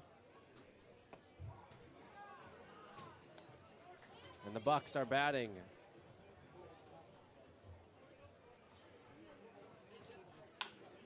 Right back up the middle. Going to be a tough play, and it gets off the glove of Smith. Or make that Lunau, and that's going to go out into left field. So that should go down as a single. Now batting. It's a good start to the inning. 15, Hunter Smith. And that's Lang, no longer pitching, but is still in the game now. So this will bring up Smith, and that's going to be a wild pitch. It almost hit him, and this is going to go to the backstop.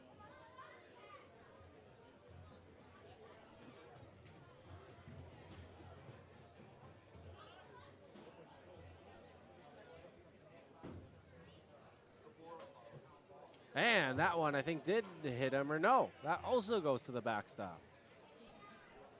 Sounded like it hit him there.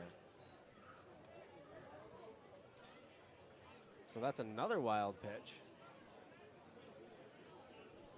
The runner will move up another 90 feet. And there's the base hit, and that'll drive in a run. Anoka takes the lead on the RBI single from Smith.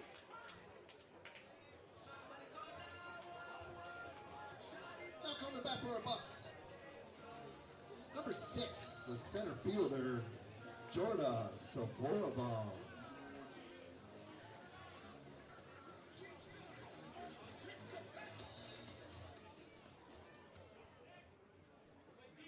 And now, still into the game,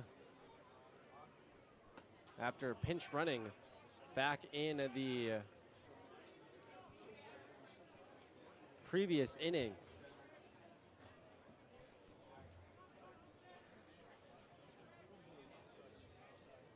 Runner on first base looks at a bunt, then pulls it back. This is Jordan Sivava Hong is batting now.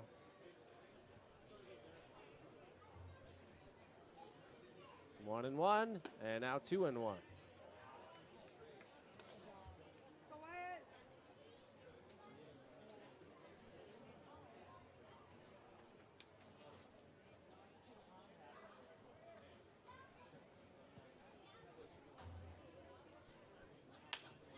Now he rolls one through the hole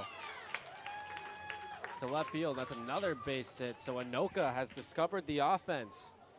A couple of hits this inning, and they've already taken the lead. Now batting, number 33, Trey Seibert.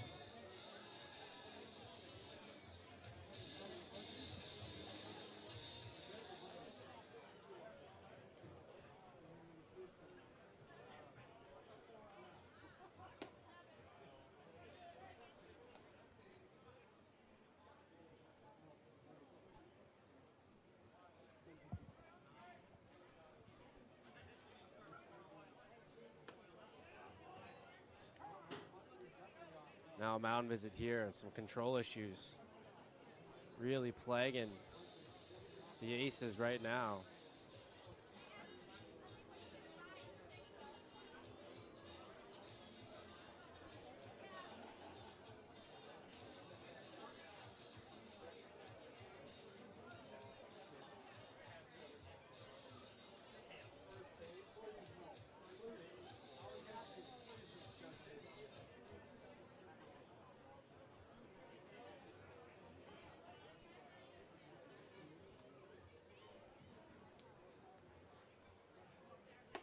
There it is. That's a good pitch to get back over into the strike zone.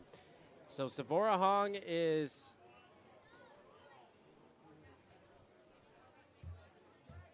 on first. Smith is on second. And that one just missed. That was almost the same exact pitch.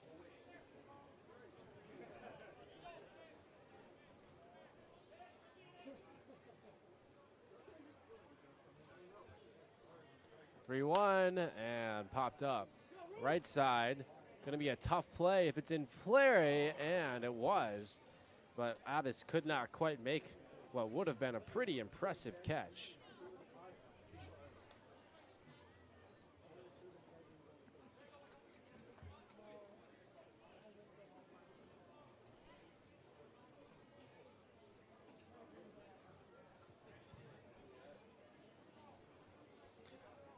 Count is full on Nelson. 3 balls and 2 strikes.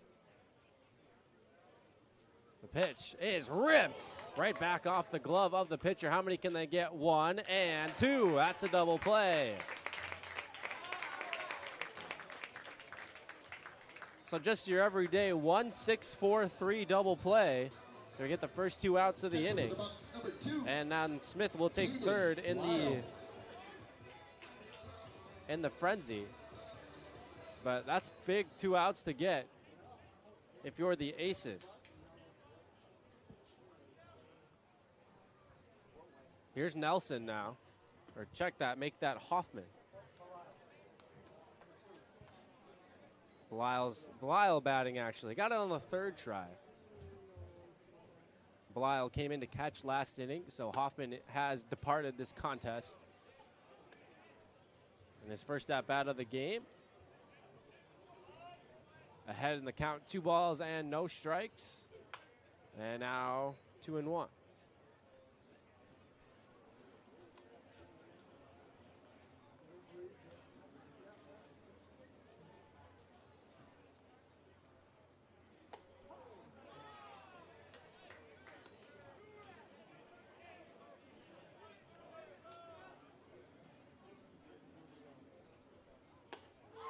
And there's strike 3. So what could have been a pretty dangerous inning there for the Aces, limited to just 1 run allowed. It's 4-3. Anoka has their first lead of the game through 6. Back in just a bit as we continue this contest.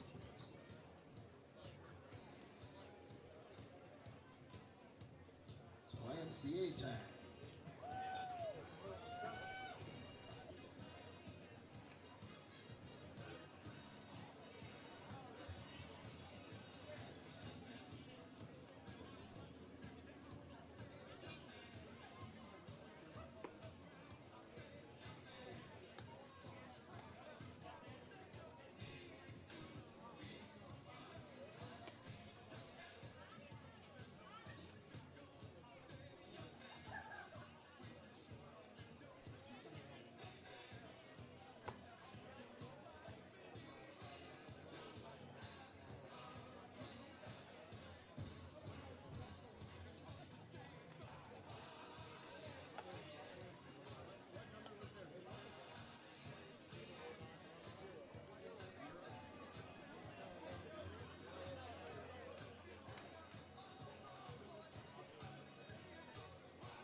Batting for the Aces, second baseman number 17, Tyler, you're down.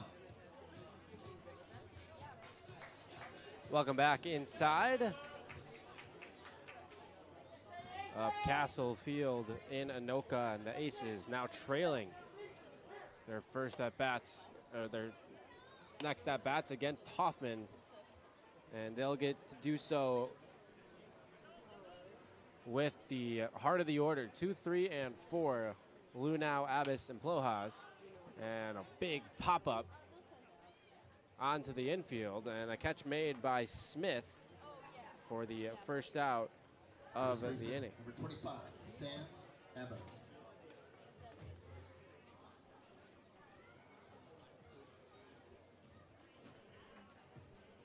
So Abbas is the batter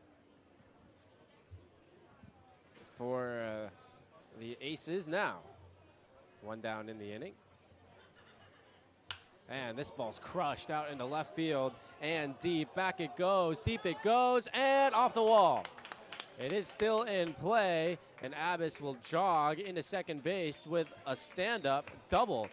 He was in full home run trot mode around the bases. Didn't quite make it over the wall. I think it's all right, because I don't think he probably, even if he was running hard out of the box, doubt he would have made third on that play. So he'll settle for the long 1-out double. 6, Jackson Knudsen. And now Knudsen is the batter.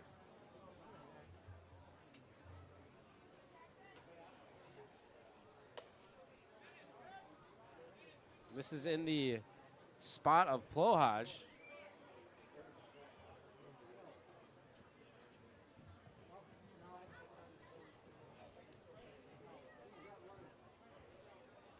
We're going to get another pinch runner here for Abbas. So I think his day is done.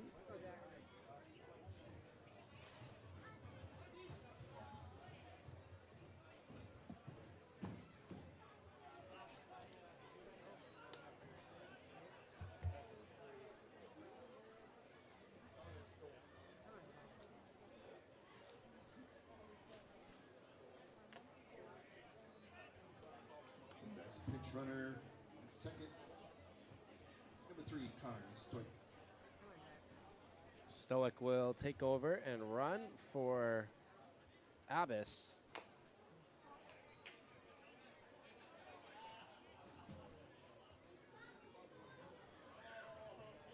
Just got to get my scorebook updated here. 2 balls and 2 strikes now.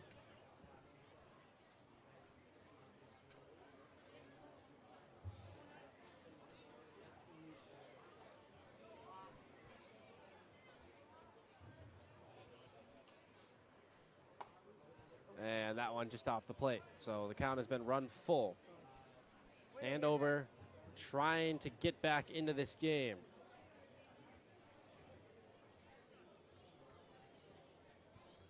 Three balls and 2 strikes. The tying run is in scoring position, just 1 down in the inning. And that is a walk.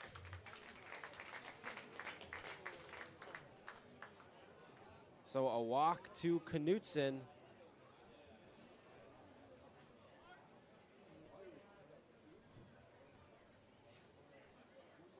Third baseman number 2, Carson Waddell. So now Waddell having a pretty good day at the plate. Rough day at the field so far. And this is softly popped up onto the infield. Infield fly is called. So he's out either way.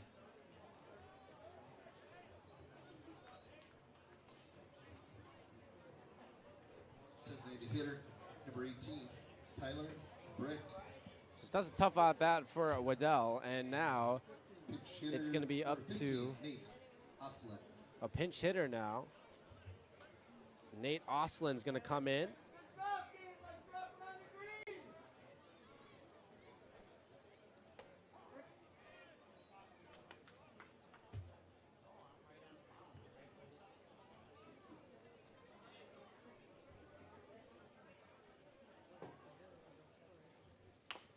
Oslin on the ground. This is going to be a tough play. Rolling, and Hoffman's just going to eat it.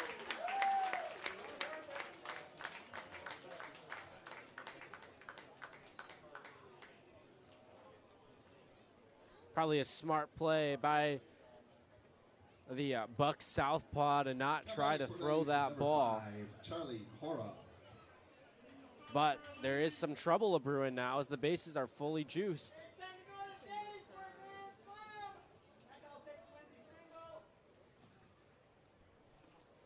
Good stop there.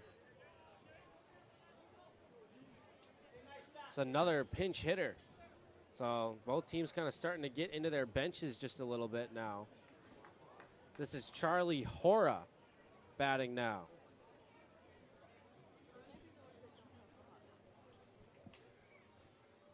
On the 1-0, the pitch is outside. So strikes got to start coming now.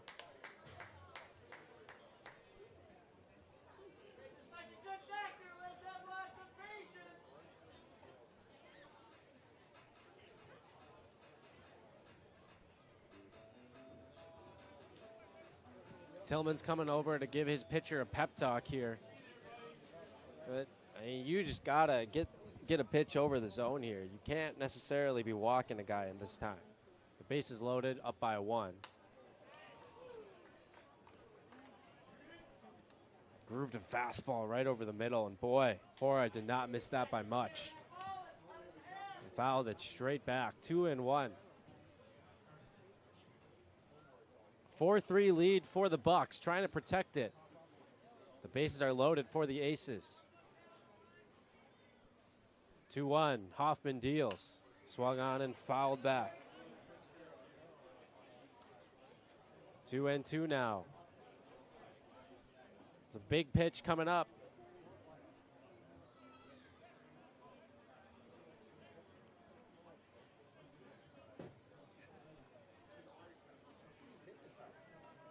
Hoffman trying to get the biggest out of the game for the Bucs. Can he do it here? They're still alive. 2 balls, 2 strikes. The lengthy at bat between Hora and Hoffman continues. Coming in cold off the bench, Charlie Hora.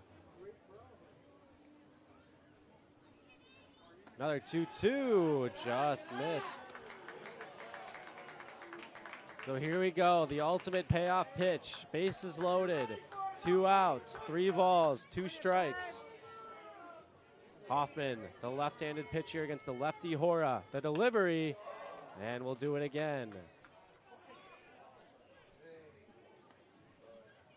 Just let the drama and the intensity stew amongst this capacity crowd at Castle Field. Here we go. Another 3-2 pitch. The pitch, high fly, center field. It's deep, but not deep enough. It's caught by Hauge, and the inning is over, and the lead still intact for Anoka. Will stretch from Castle Field, the home team on top, 4-3. We'll be right back.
Bucs. Number 25, Will Check.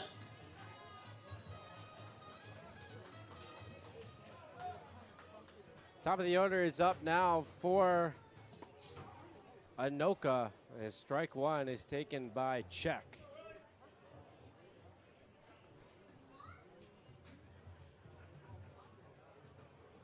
And Check rolls this on the ground too short. And Kelly throws him out. That's out number 1.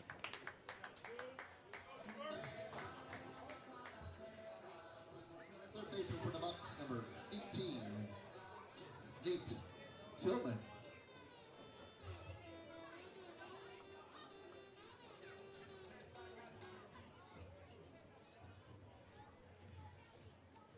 Here's Tillman now. Missing with the pitch there. By the way, a new pitcher for Andover as Tillman with another single. Almost got eaten up by the infield grass, but it makes its way out into left field. And Tillman's good day continues. He's 2 for 4 now. But as I was saying before, new pitcher for the Aces who did take over in the last inning. Wyatt Myers, number 0 for the Aces. And I believe making his first appearance for the squad. So did surrender that 1 run last inning.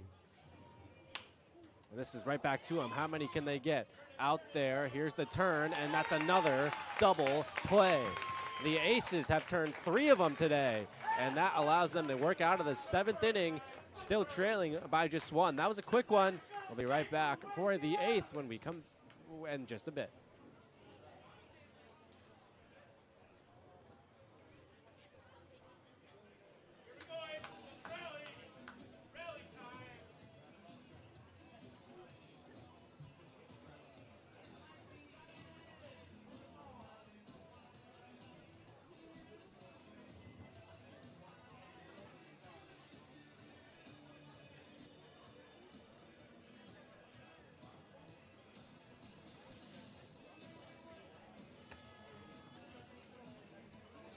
pitching for the Anoka Bucs, number 36, Lewis Hertling.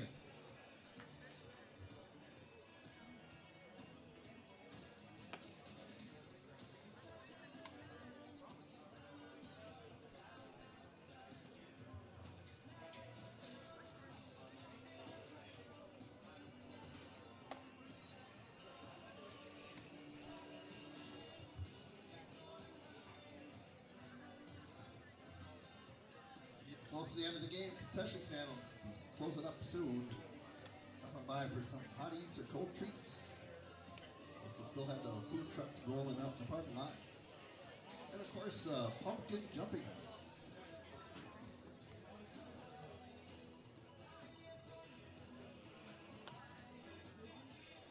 Just one more reminder, tomorrow here for Anoka,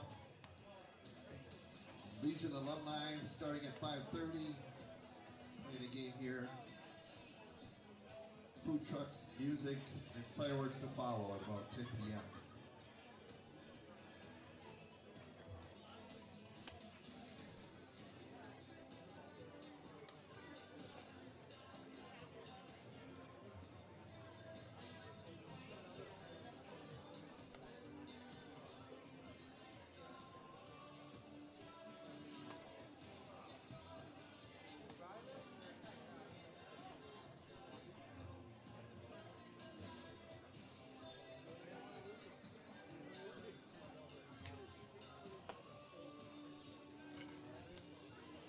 Now batting for the Aces, number 21, Nick Carlson.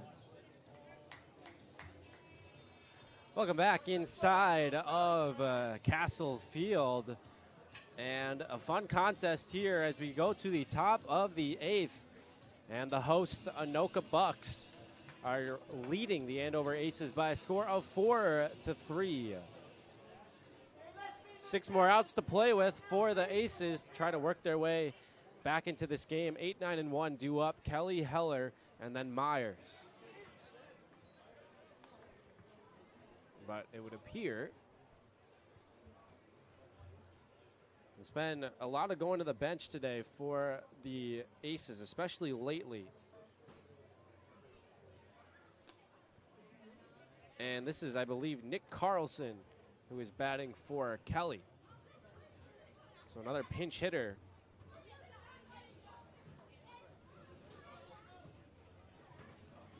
for the Aces. A big swing and a miss. Now count is 0-2.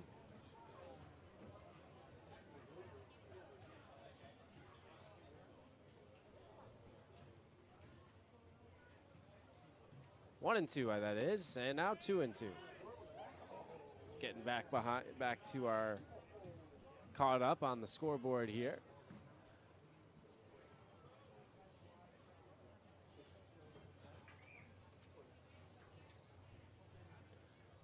Two, and we'll do it again. Fouled back by Carlson.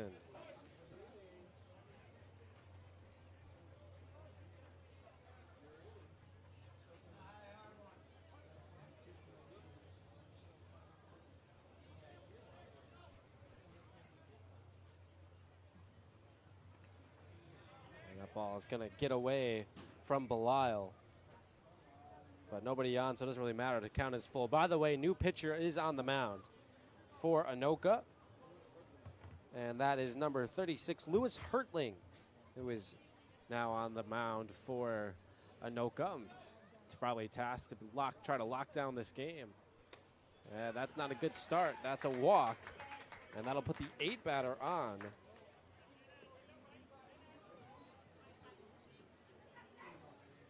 With a free pass. Number 31, Chase Oxborough. And now we'll have yet another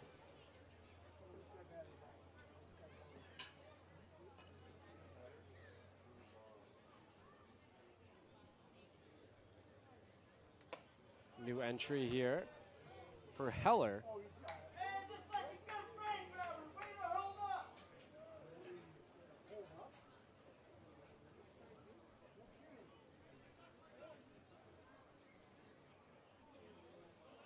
Runner on first, Carlson.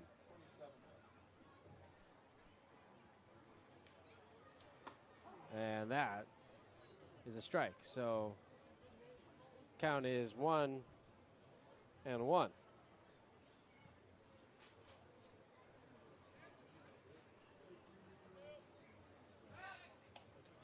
Check on the runner Carlson at first.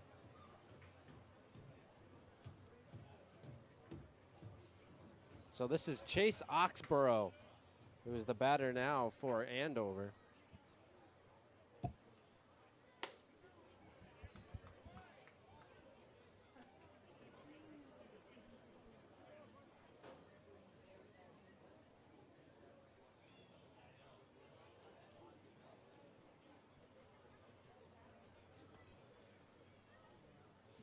Count is 2-1 to Oxborough.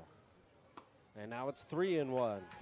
So Hertling kind of has lost the plot here a little bit.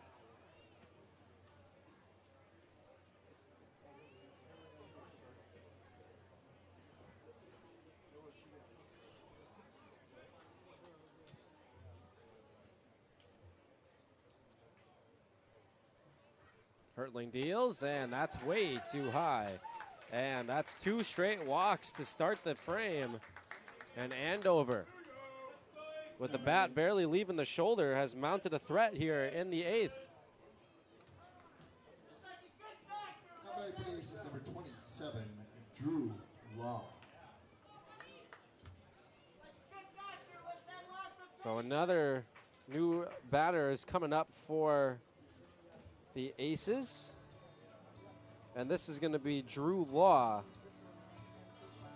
Pinch hit for Myers at the top of the order.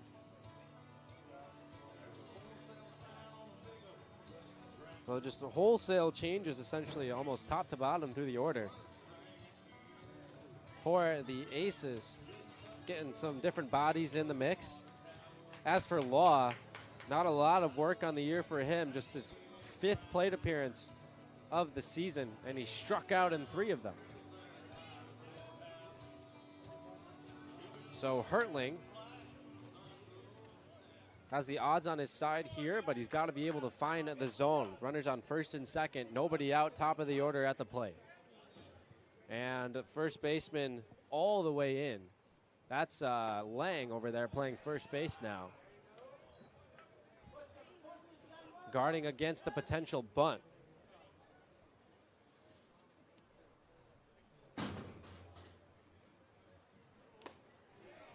No signs of any sort of bunt so far, and Hertling has responded well with 2 straight strikes. Now can he finish the job with the K? Very adventurous off second base. It's a good thing he looked, but instead it's a base hit out into left field. Holding up at second base. Or at third base is going to be Carlson. Station to station.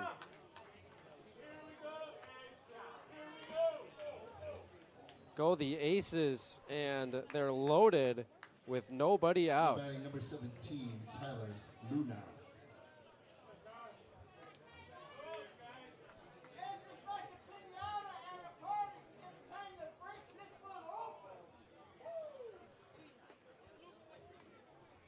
Here's Lunau.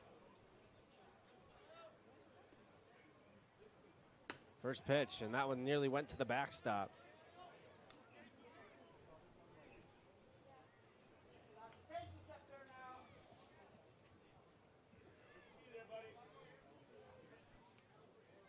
One and 0 to Lunau, and he swings away and fouls it off.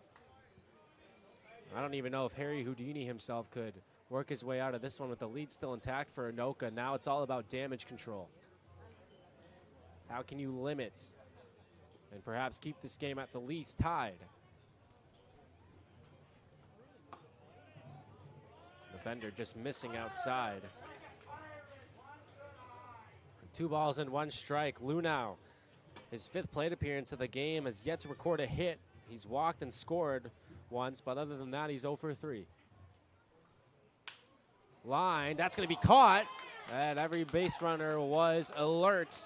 and make their way back to their bases. Good play by, I believe that's Smith out there. So that's going to be the first out of the inning. Number 19. So we'll Jason check Kanzina. playing second base now. So wholesale changes out in the field.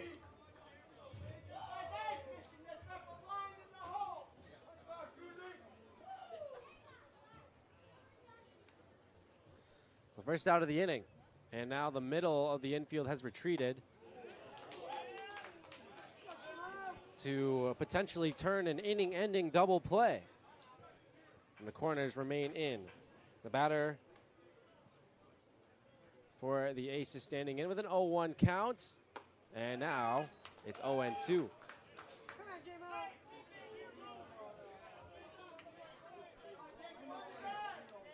This is Jamison Kuznia, who is staring an 0-2 hole. And he struck him out. Hertling. Good morning, good afternoon, good night for out number 2. And that is a big 2 outs to get from Hertling. Batting for the Aces, number 6, Jackson Knudsen.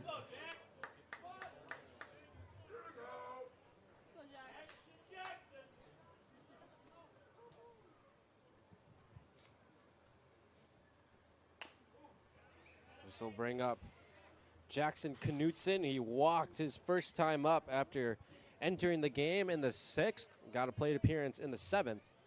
Still not an official at-bat yet to his name. But he's up in the biggest spot of the game so far. The base is loaded and 2 outs. And his team down by 1.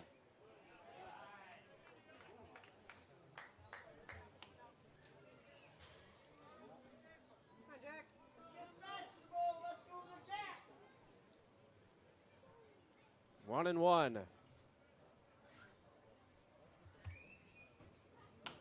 Fly ball left side, but that's going to reach the lawn chairs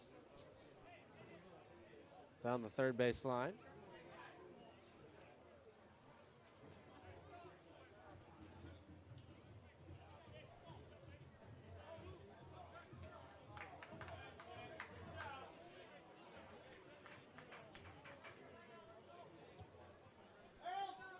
One ball and 2 strikes. A chance for Hertling to pull the Houdini act and get out of the inning unscathed. Here it comes, right on the hands. Good job to fight that one off by Knudsen.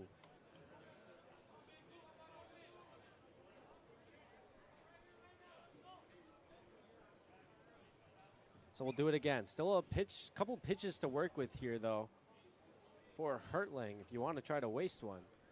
And instead, he just gets strike 3, climbs the ladder, and works out of the jam. Bases loaded, nobody out, and the Aces score none. And the lead is secured. To the bottom of the 8th we go, and Anoka will try to add insurance for what they hope is their last time up when we come back. Thanks for sticking around, everybody. Beautiful night for baseball here at Castle Field.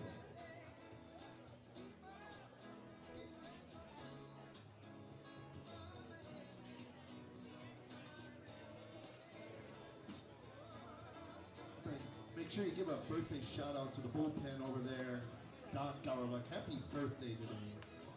Hopefully you get fishing this weekend.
batting. Welcome back inside of Castle Field, and Anoka, after having the bases loaded and nobody out against them in the top of the 8th, were able to escape with no runs allowed.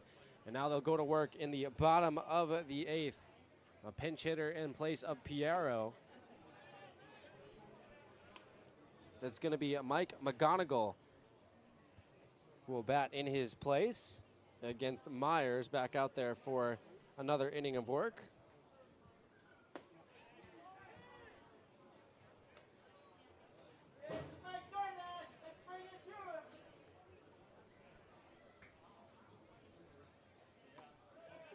Yeah, if the Aces go on to lose this game, they're going to be thinking about that top of the 8th inning tonight.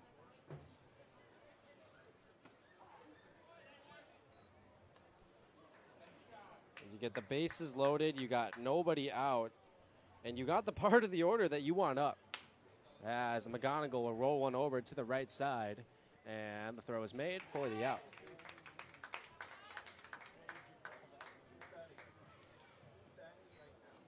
But 2, 3, 4 coming up. You know, those are the bats that you want. Now batting, number 22, Jake Gons. And not one of them could make a productive out. But good work by Hertling for sure, though, as well. You have to give him credit.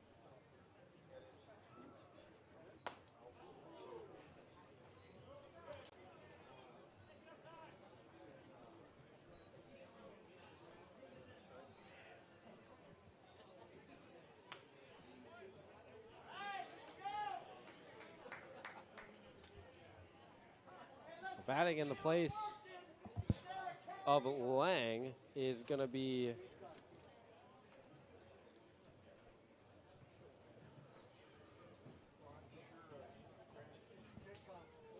okay.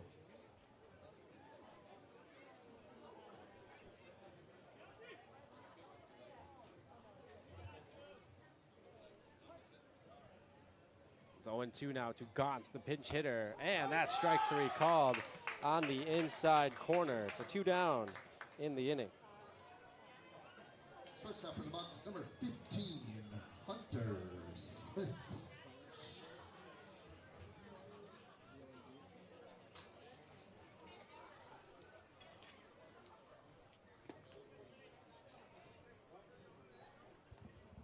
Smith is going to remain in the game, and he'll bat here.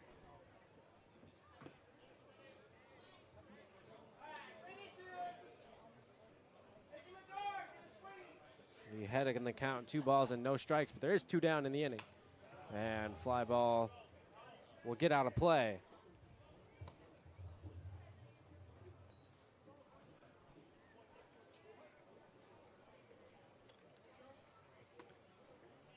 Two and 1 pitch, that one missing, so now it's 3-1.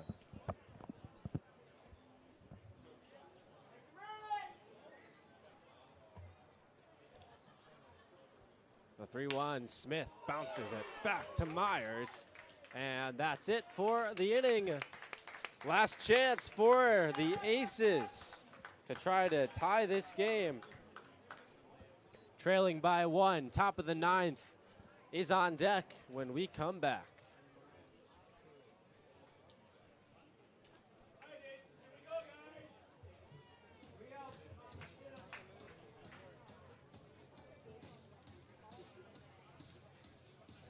In the 9th, final inning, Andover Aces 3, Dalton Hoffman 4. Now pitching for our Bucs is number 23, Josh Barker.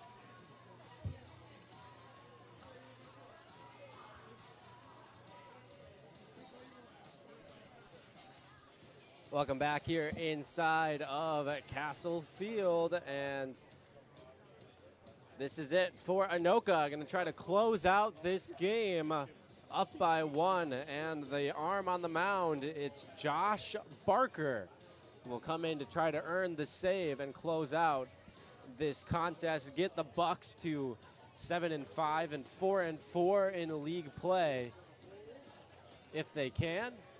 And Anoka, so far the standings not quite in their favor, but everybody is pretty closely packed.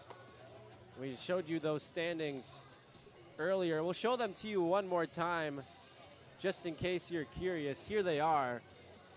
The Aces currently sitting in 3rd and the Bucs in 6th, but you can kind of see everybody is pretty closely packed together.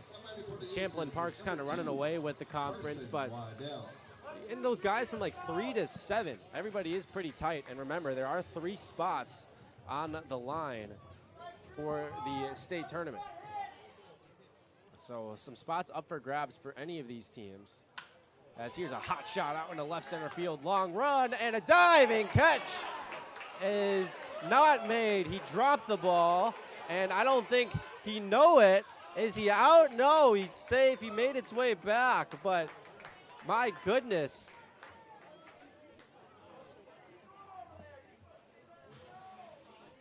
Now batting for the Aces, number 0, Wyatt Minus. That was Waddell, I believe, who just absolutely cranked that one out into left center. That diving attempt coming up just short.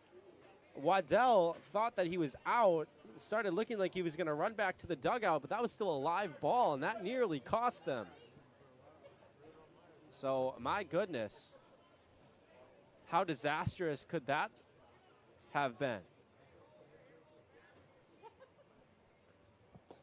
And that bunt coming back, and now Waddell's got to hustle back, and he does get back in safely. But we got a lot at stake for, obviously, these 2 teams this season. And Anoka, they missed the state tournament last year, but they made it the 5 years in a row prior. So that's a streak that they want to try to restart again. Still a long ways to go before that, of course. And Andover made their first and only trip to state last year. Here's the bunt down, and that's a pretty good one. And he is out. Not by much, though.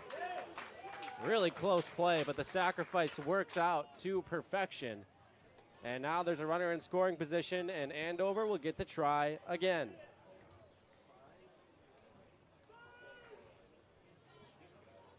For the Aces, number 5, Charlie Hora.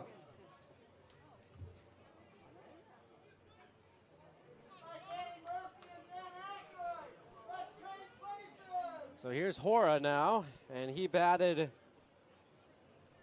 in the 7th, and he flew out to center. And now, after failing to score with the bases loaded and nobody out with a chance to tie the game in the 8th, they got another runner in scoring position to try to score in the 9th, and here we go, aggressively. They're going to try to steal 3rd, and there will be no throw. What a jump by Waddell. And that'll work. That's an easy way to take the extra 90 feet. Waddell just got a perfect jump on Barker, who just had no idea that he was going, and he was essentially 3/4 of the way to 3rd before the pitch was even thrown.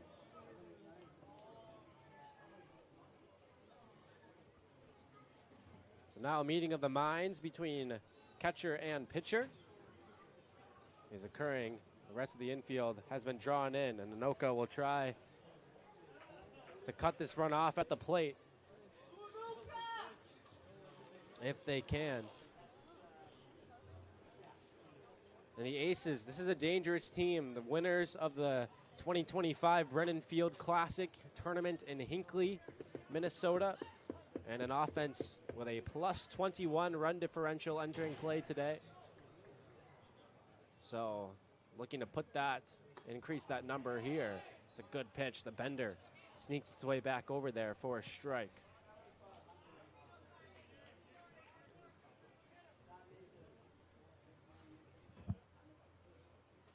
1-1 to Hora, and he reaches out and sprays it foul into the stands again.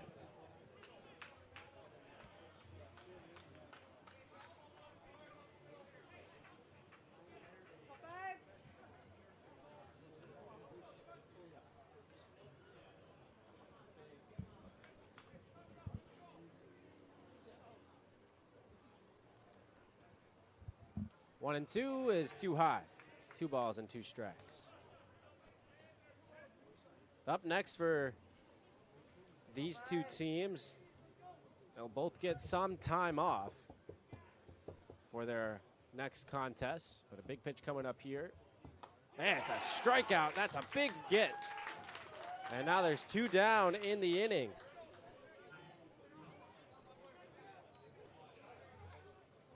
Now batting, number 21, Nick Carlson. Carlson is the last hope for Andover.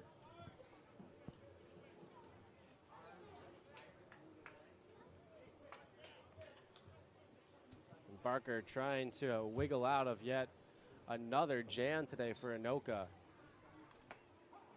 Breaking ball called strike 1. Runner on third after that stolen base. But Anoka has not been easy today. Certainly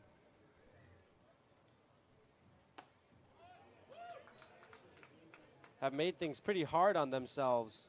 They had the 1-2-3 inning in the first, but since then, at least 5 have batted in all but 2 of the innings since.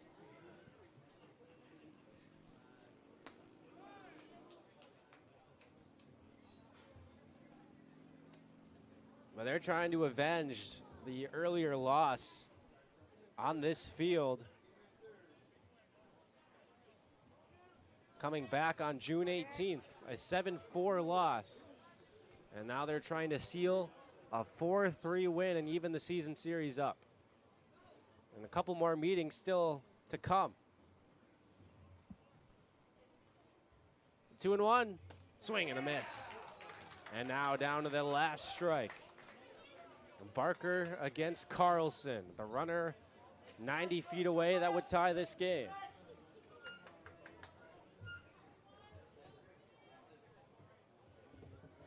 Here we go, the 2-2 pitch. And it's fouled. We'll do it again.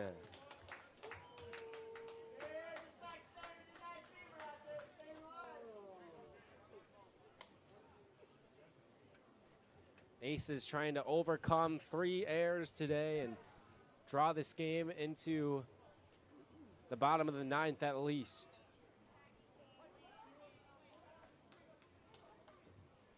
Another 2-2 pitch coming up.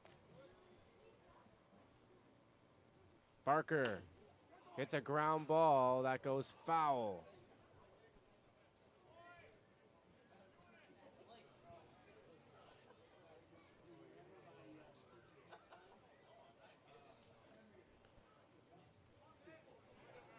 And the at-bat will continue. 2 balls, 2 strikes. Carlson, he drew a walk back in the 8th. He was the one who led off that bases loaded, no outs. And Andover's failed to score. Trying not to repeat that here. Good eye on the take. The slider misses, and the count is full with Oxborough waiting on deck. Should the game continue?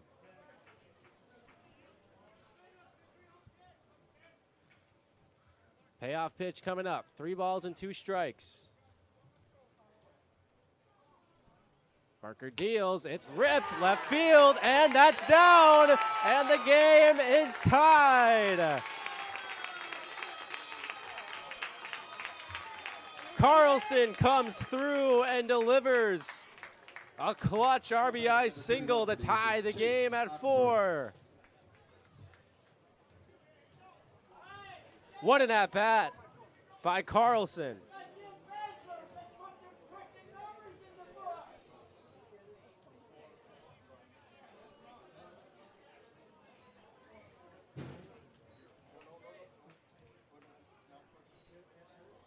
And now Oxborough bats and takes ball 1.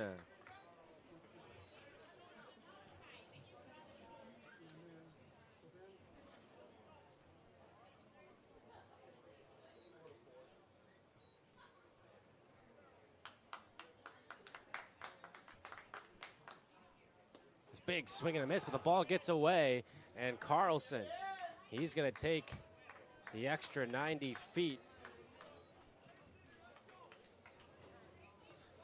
As much as errors have been the issue today for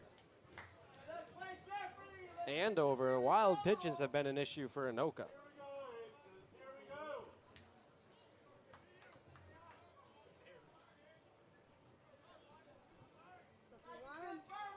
And now the go-ahead run is in scoring position for Oxborough.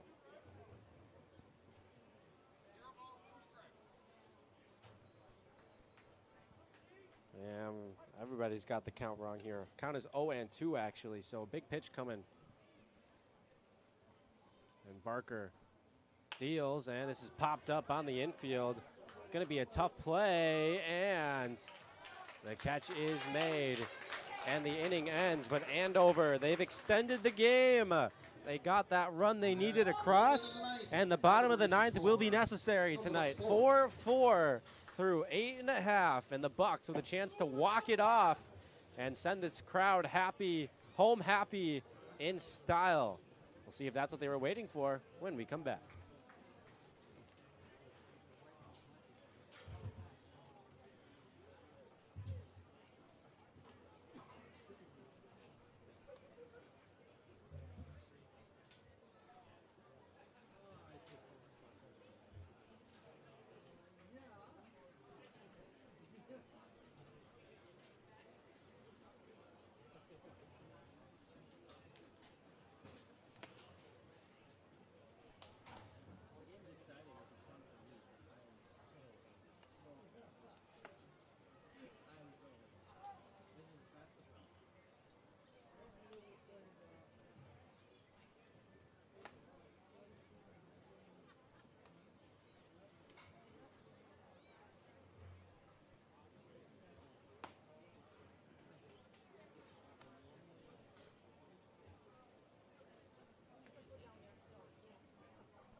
Bottom of the ninth, and this city of Anoka, they've had this day circled on their calendars for pretty much the entire summer.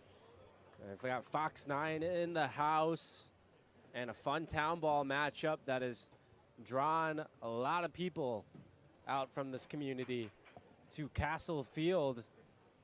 And a lot of them have stuck it out through this entire contest that is approaching 3 hours old. In the bottom of the ninth here for the Bucs, a double clutch on the throw, and that's going to cost them. I'm not sure what happened there, but that is the third error from the third baseman today for Andover. So that's a good start to the inning. Number 33, Trey Seibrecht.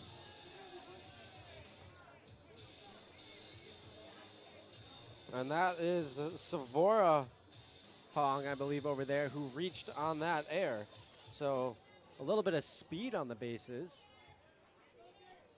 And now the 8-batter coming up to the plate, and it will be Trey Seibrecht, who will bat in the place of Nelson.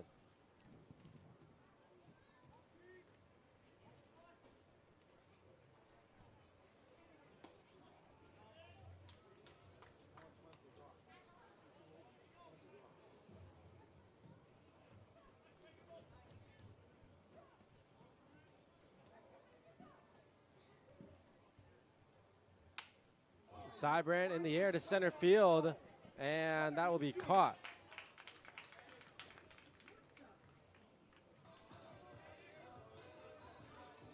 Pitch for the Bucs. Number 2, Caden Lyle.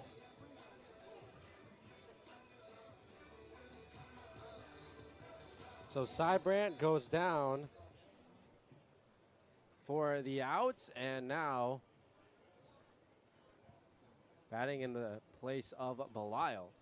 And the first pitch, actually, this is Belisle who is batting, and he swings and fouls that one back. Trying to get this thing to the top part of the order are the Bucs, preferably not with 2 outs, you would imagine. Zavorahong waits at first, and there he goes, and the pitch swung on and fouled back. It's the give and take there with the stolen base. Zavorahong had that base stolen, but I mean, that was a good pitch to swing at if you're Belial. He just missed it. See if Zavorahong risks running again, but he's probably still catching his breath over there at first base. 0-2, he stays, and the pitch is taken up high for a ball.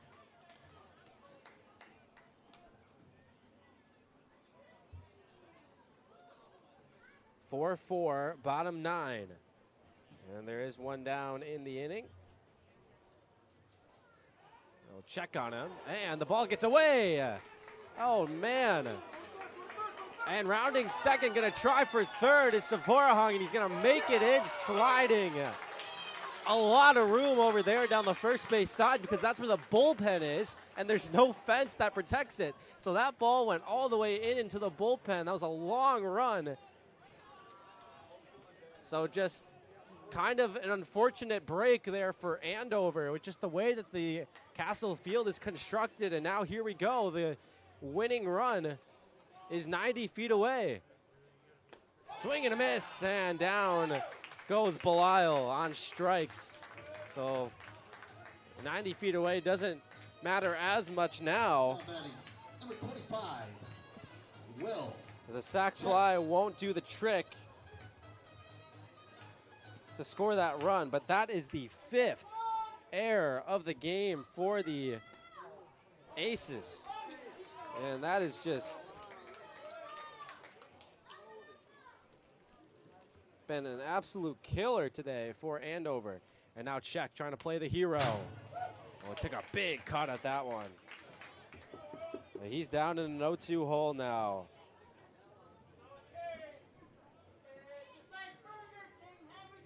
And Czech has been the beneficiary of 2 Andover errors. He's reached twice on errors. He's 0 for 4 on the day. Czech bounces it back to the pitcher, and Myers underhand flip, and that's the inning. Let's play one more at least. This town is enjoying having the Fox 9 Town Ball Tour here. A little too much. That 9 innings wasn't enough. We'll have to play one more, and we'll have that when we come back.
Here we go, extra innings from Castle Field in Andover, and the Fox 9 Baseball Town Ball Tour will continue for at least one more inning.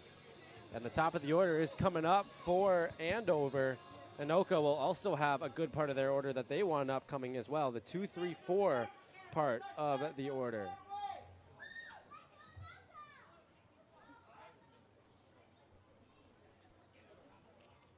Law with a ground ball back to the pitcher, Barker, who's out there for another inning of work, and the underhand flip and gets the out. And thankfully, the around the horn isn't a part of the play. Otherwise, that might be trouble for Anoka as the ball flies into left field. Number 17, Tyler Luna.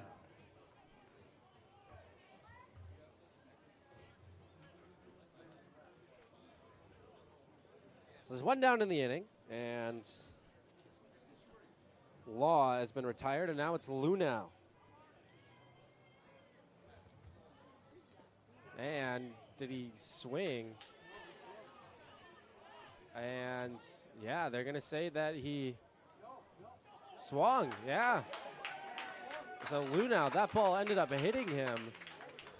But after an appeal from Belial, they're going to say that he did, in fact, go around on that. So that's a really tough break and a painful one at that for Luna. And now he is going to have to try to walk this off.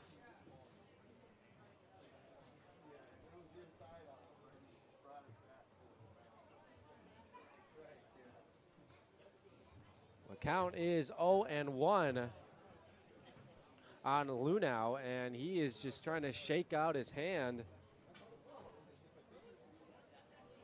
His arm or whatever part of his body just got hit there to try to continue this at bat.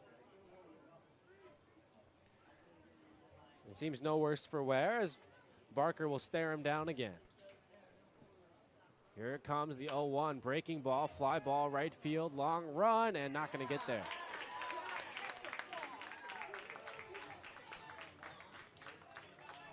That's a tough play to make out in right field.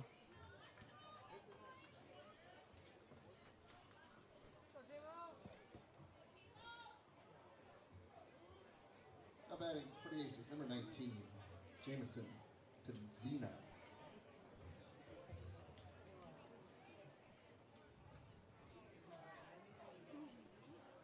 That's Jackson Hauge, who's out in right now. And he couldn't quite make that play. Now they got the runner on base. It's a good stop by Belial.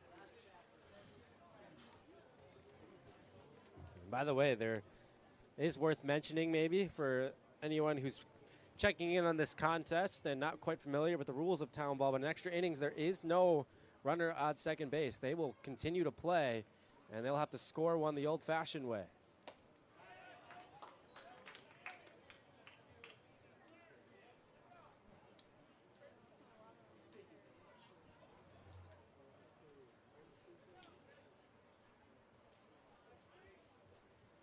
Count is 1-1 here. And now 1-2. Here we go, J-Mo. This is Kuznia, the batter here for Andover.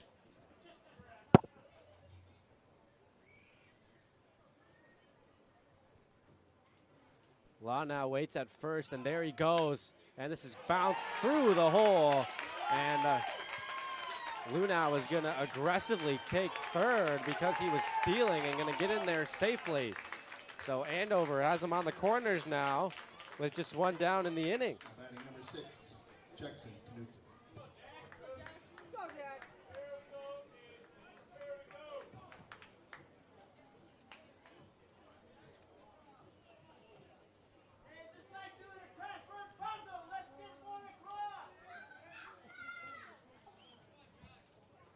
First and third, and now it's Jackson Knudsen batting in the cleanup spot after he entered the game for Plohaj earlier.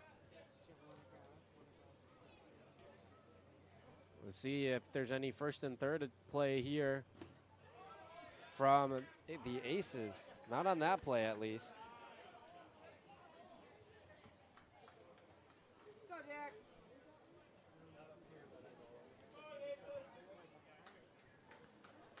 Barker in another jam, trying to wiggle his way out. And that gets a swing and a miss from Knudsen. Come on, Jack. Corners in, middle back. Maybe to turn the inning-ending double play if they can. For the Bucs, infield. Fly ball, center field. This should score a run. As the catch is made, the throw is going to come in and be cut off, but Andover takes the lead. Jackson Knutson with the sacrifice fly that does the job for the Aces.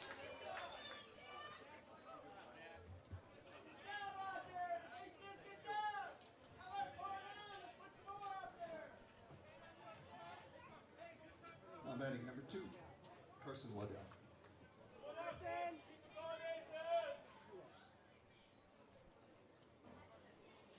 So now there's 2 down. Oops.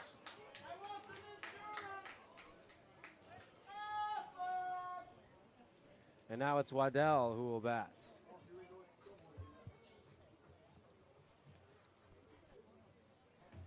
The 0-1 is foul. So now it's 0-2. And just in case you were curious what our home run animation looked like, there it was. Just an accident, though. Apologies for that at home. Barker trying to get out of this with just the 1 run. 0-2 pitch is cued. Just foul.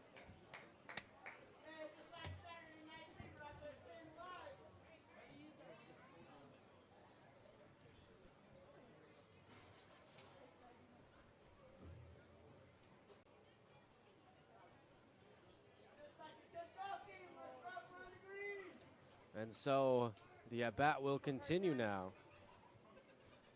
Andover already won across here in the top of the 10th, trying to add another.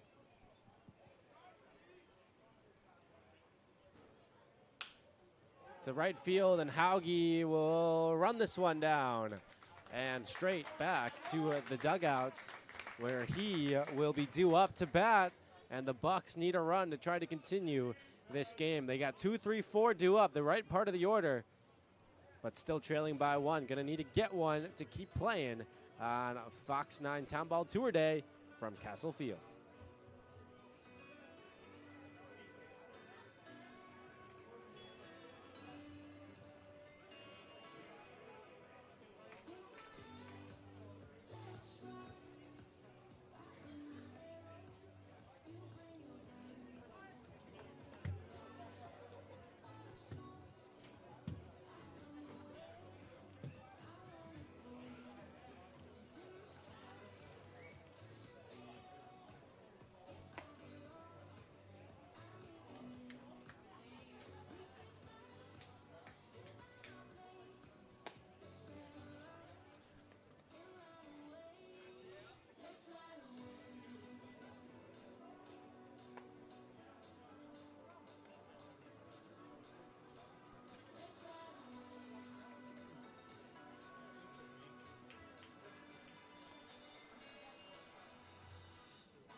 Now batting third baseman for the Bucs, number 18, Nate Tillman. Back here inside Castle Field, and we're back for the bottom of the 10th, and it'll be the Anoka Bucs on a Fox 9 Town Ball Tour Day, trying to come back one more time.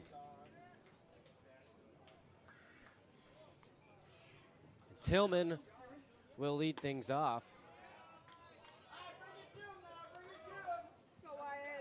Anoka trailed this game 3-0. They came all the way back to tie it and then take the lead. It's Tillman with a big pop-up, drifting, and the catch is made at first base somehow.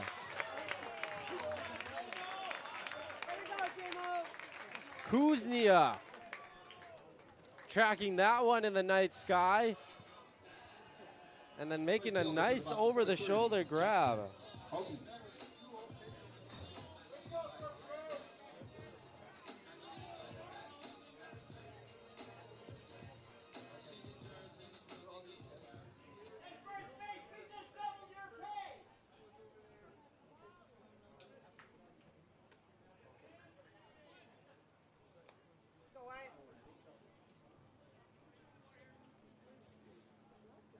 Now it's Jackson Hauge, ever dangerous.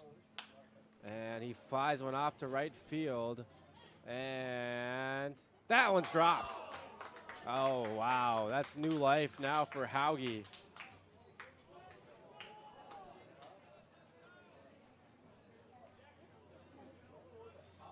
So as impressive as that play was from Kuznia out in first base, that play might be equally as damaging out in right. So now Hauge with some new life to try and put another charge into a baseball. He just missed a home run his last time up. And here he rips one out into left, and that's going to get down for a hit. And the left fielder, they was certainly aware of the power that Hauge possesses because he was literally just about playing on the warning track. Now batting for the Bucs, number 37, Logan Piero.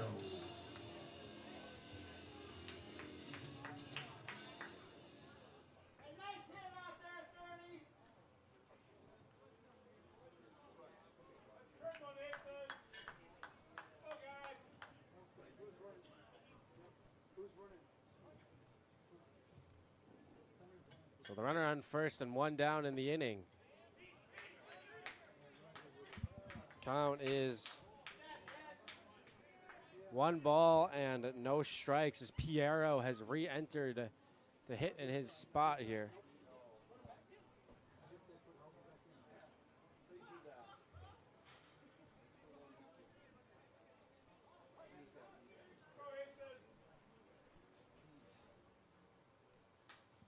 Piero, fly ball, and Kuznia is over for another look, and he's not going to get there this time.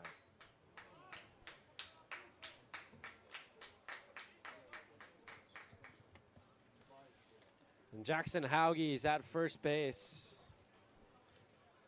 And we talked about it earlier, but just how good he was with Kansas.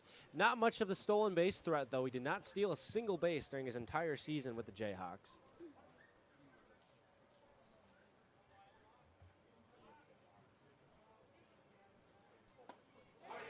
And there's a swing and a miss from Piero. So now he's behind 1-2.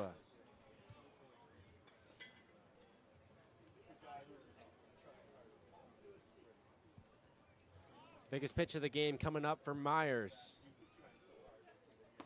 And just missed. 2-2. And Andover, they played a lot of baseball lately, so they probably aren't really going to be changing pitchers unless it's absolutely necessary. Played nearly 18 innings of baseball yesterday, and now already 9.5 today. So they've only used 2 pitches. Tays lasted through 5 innings, and now this is the 5th inning of work for Myers.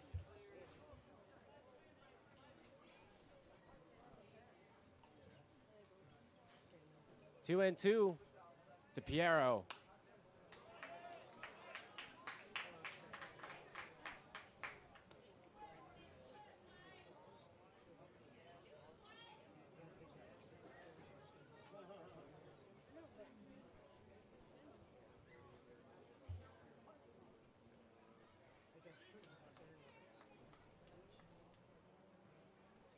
Another one coming up. Piero on the ground. He's going to have to hustle down the line. They get one. The return throw. It's in time. 6-4-3 double play. And a cartwheel back handspring celebration for the Aces, who come from behind and come back to win this game. They controlled for most of it. And then they needed that comeback in the 9th and then win it in 10. As that is officially going to do it.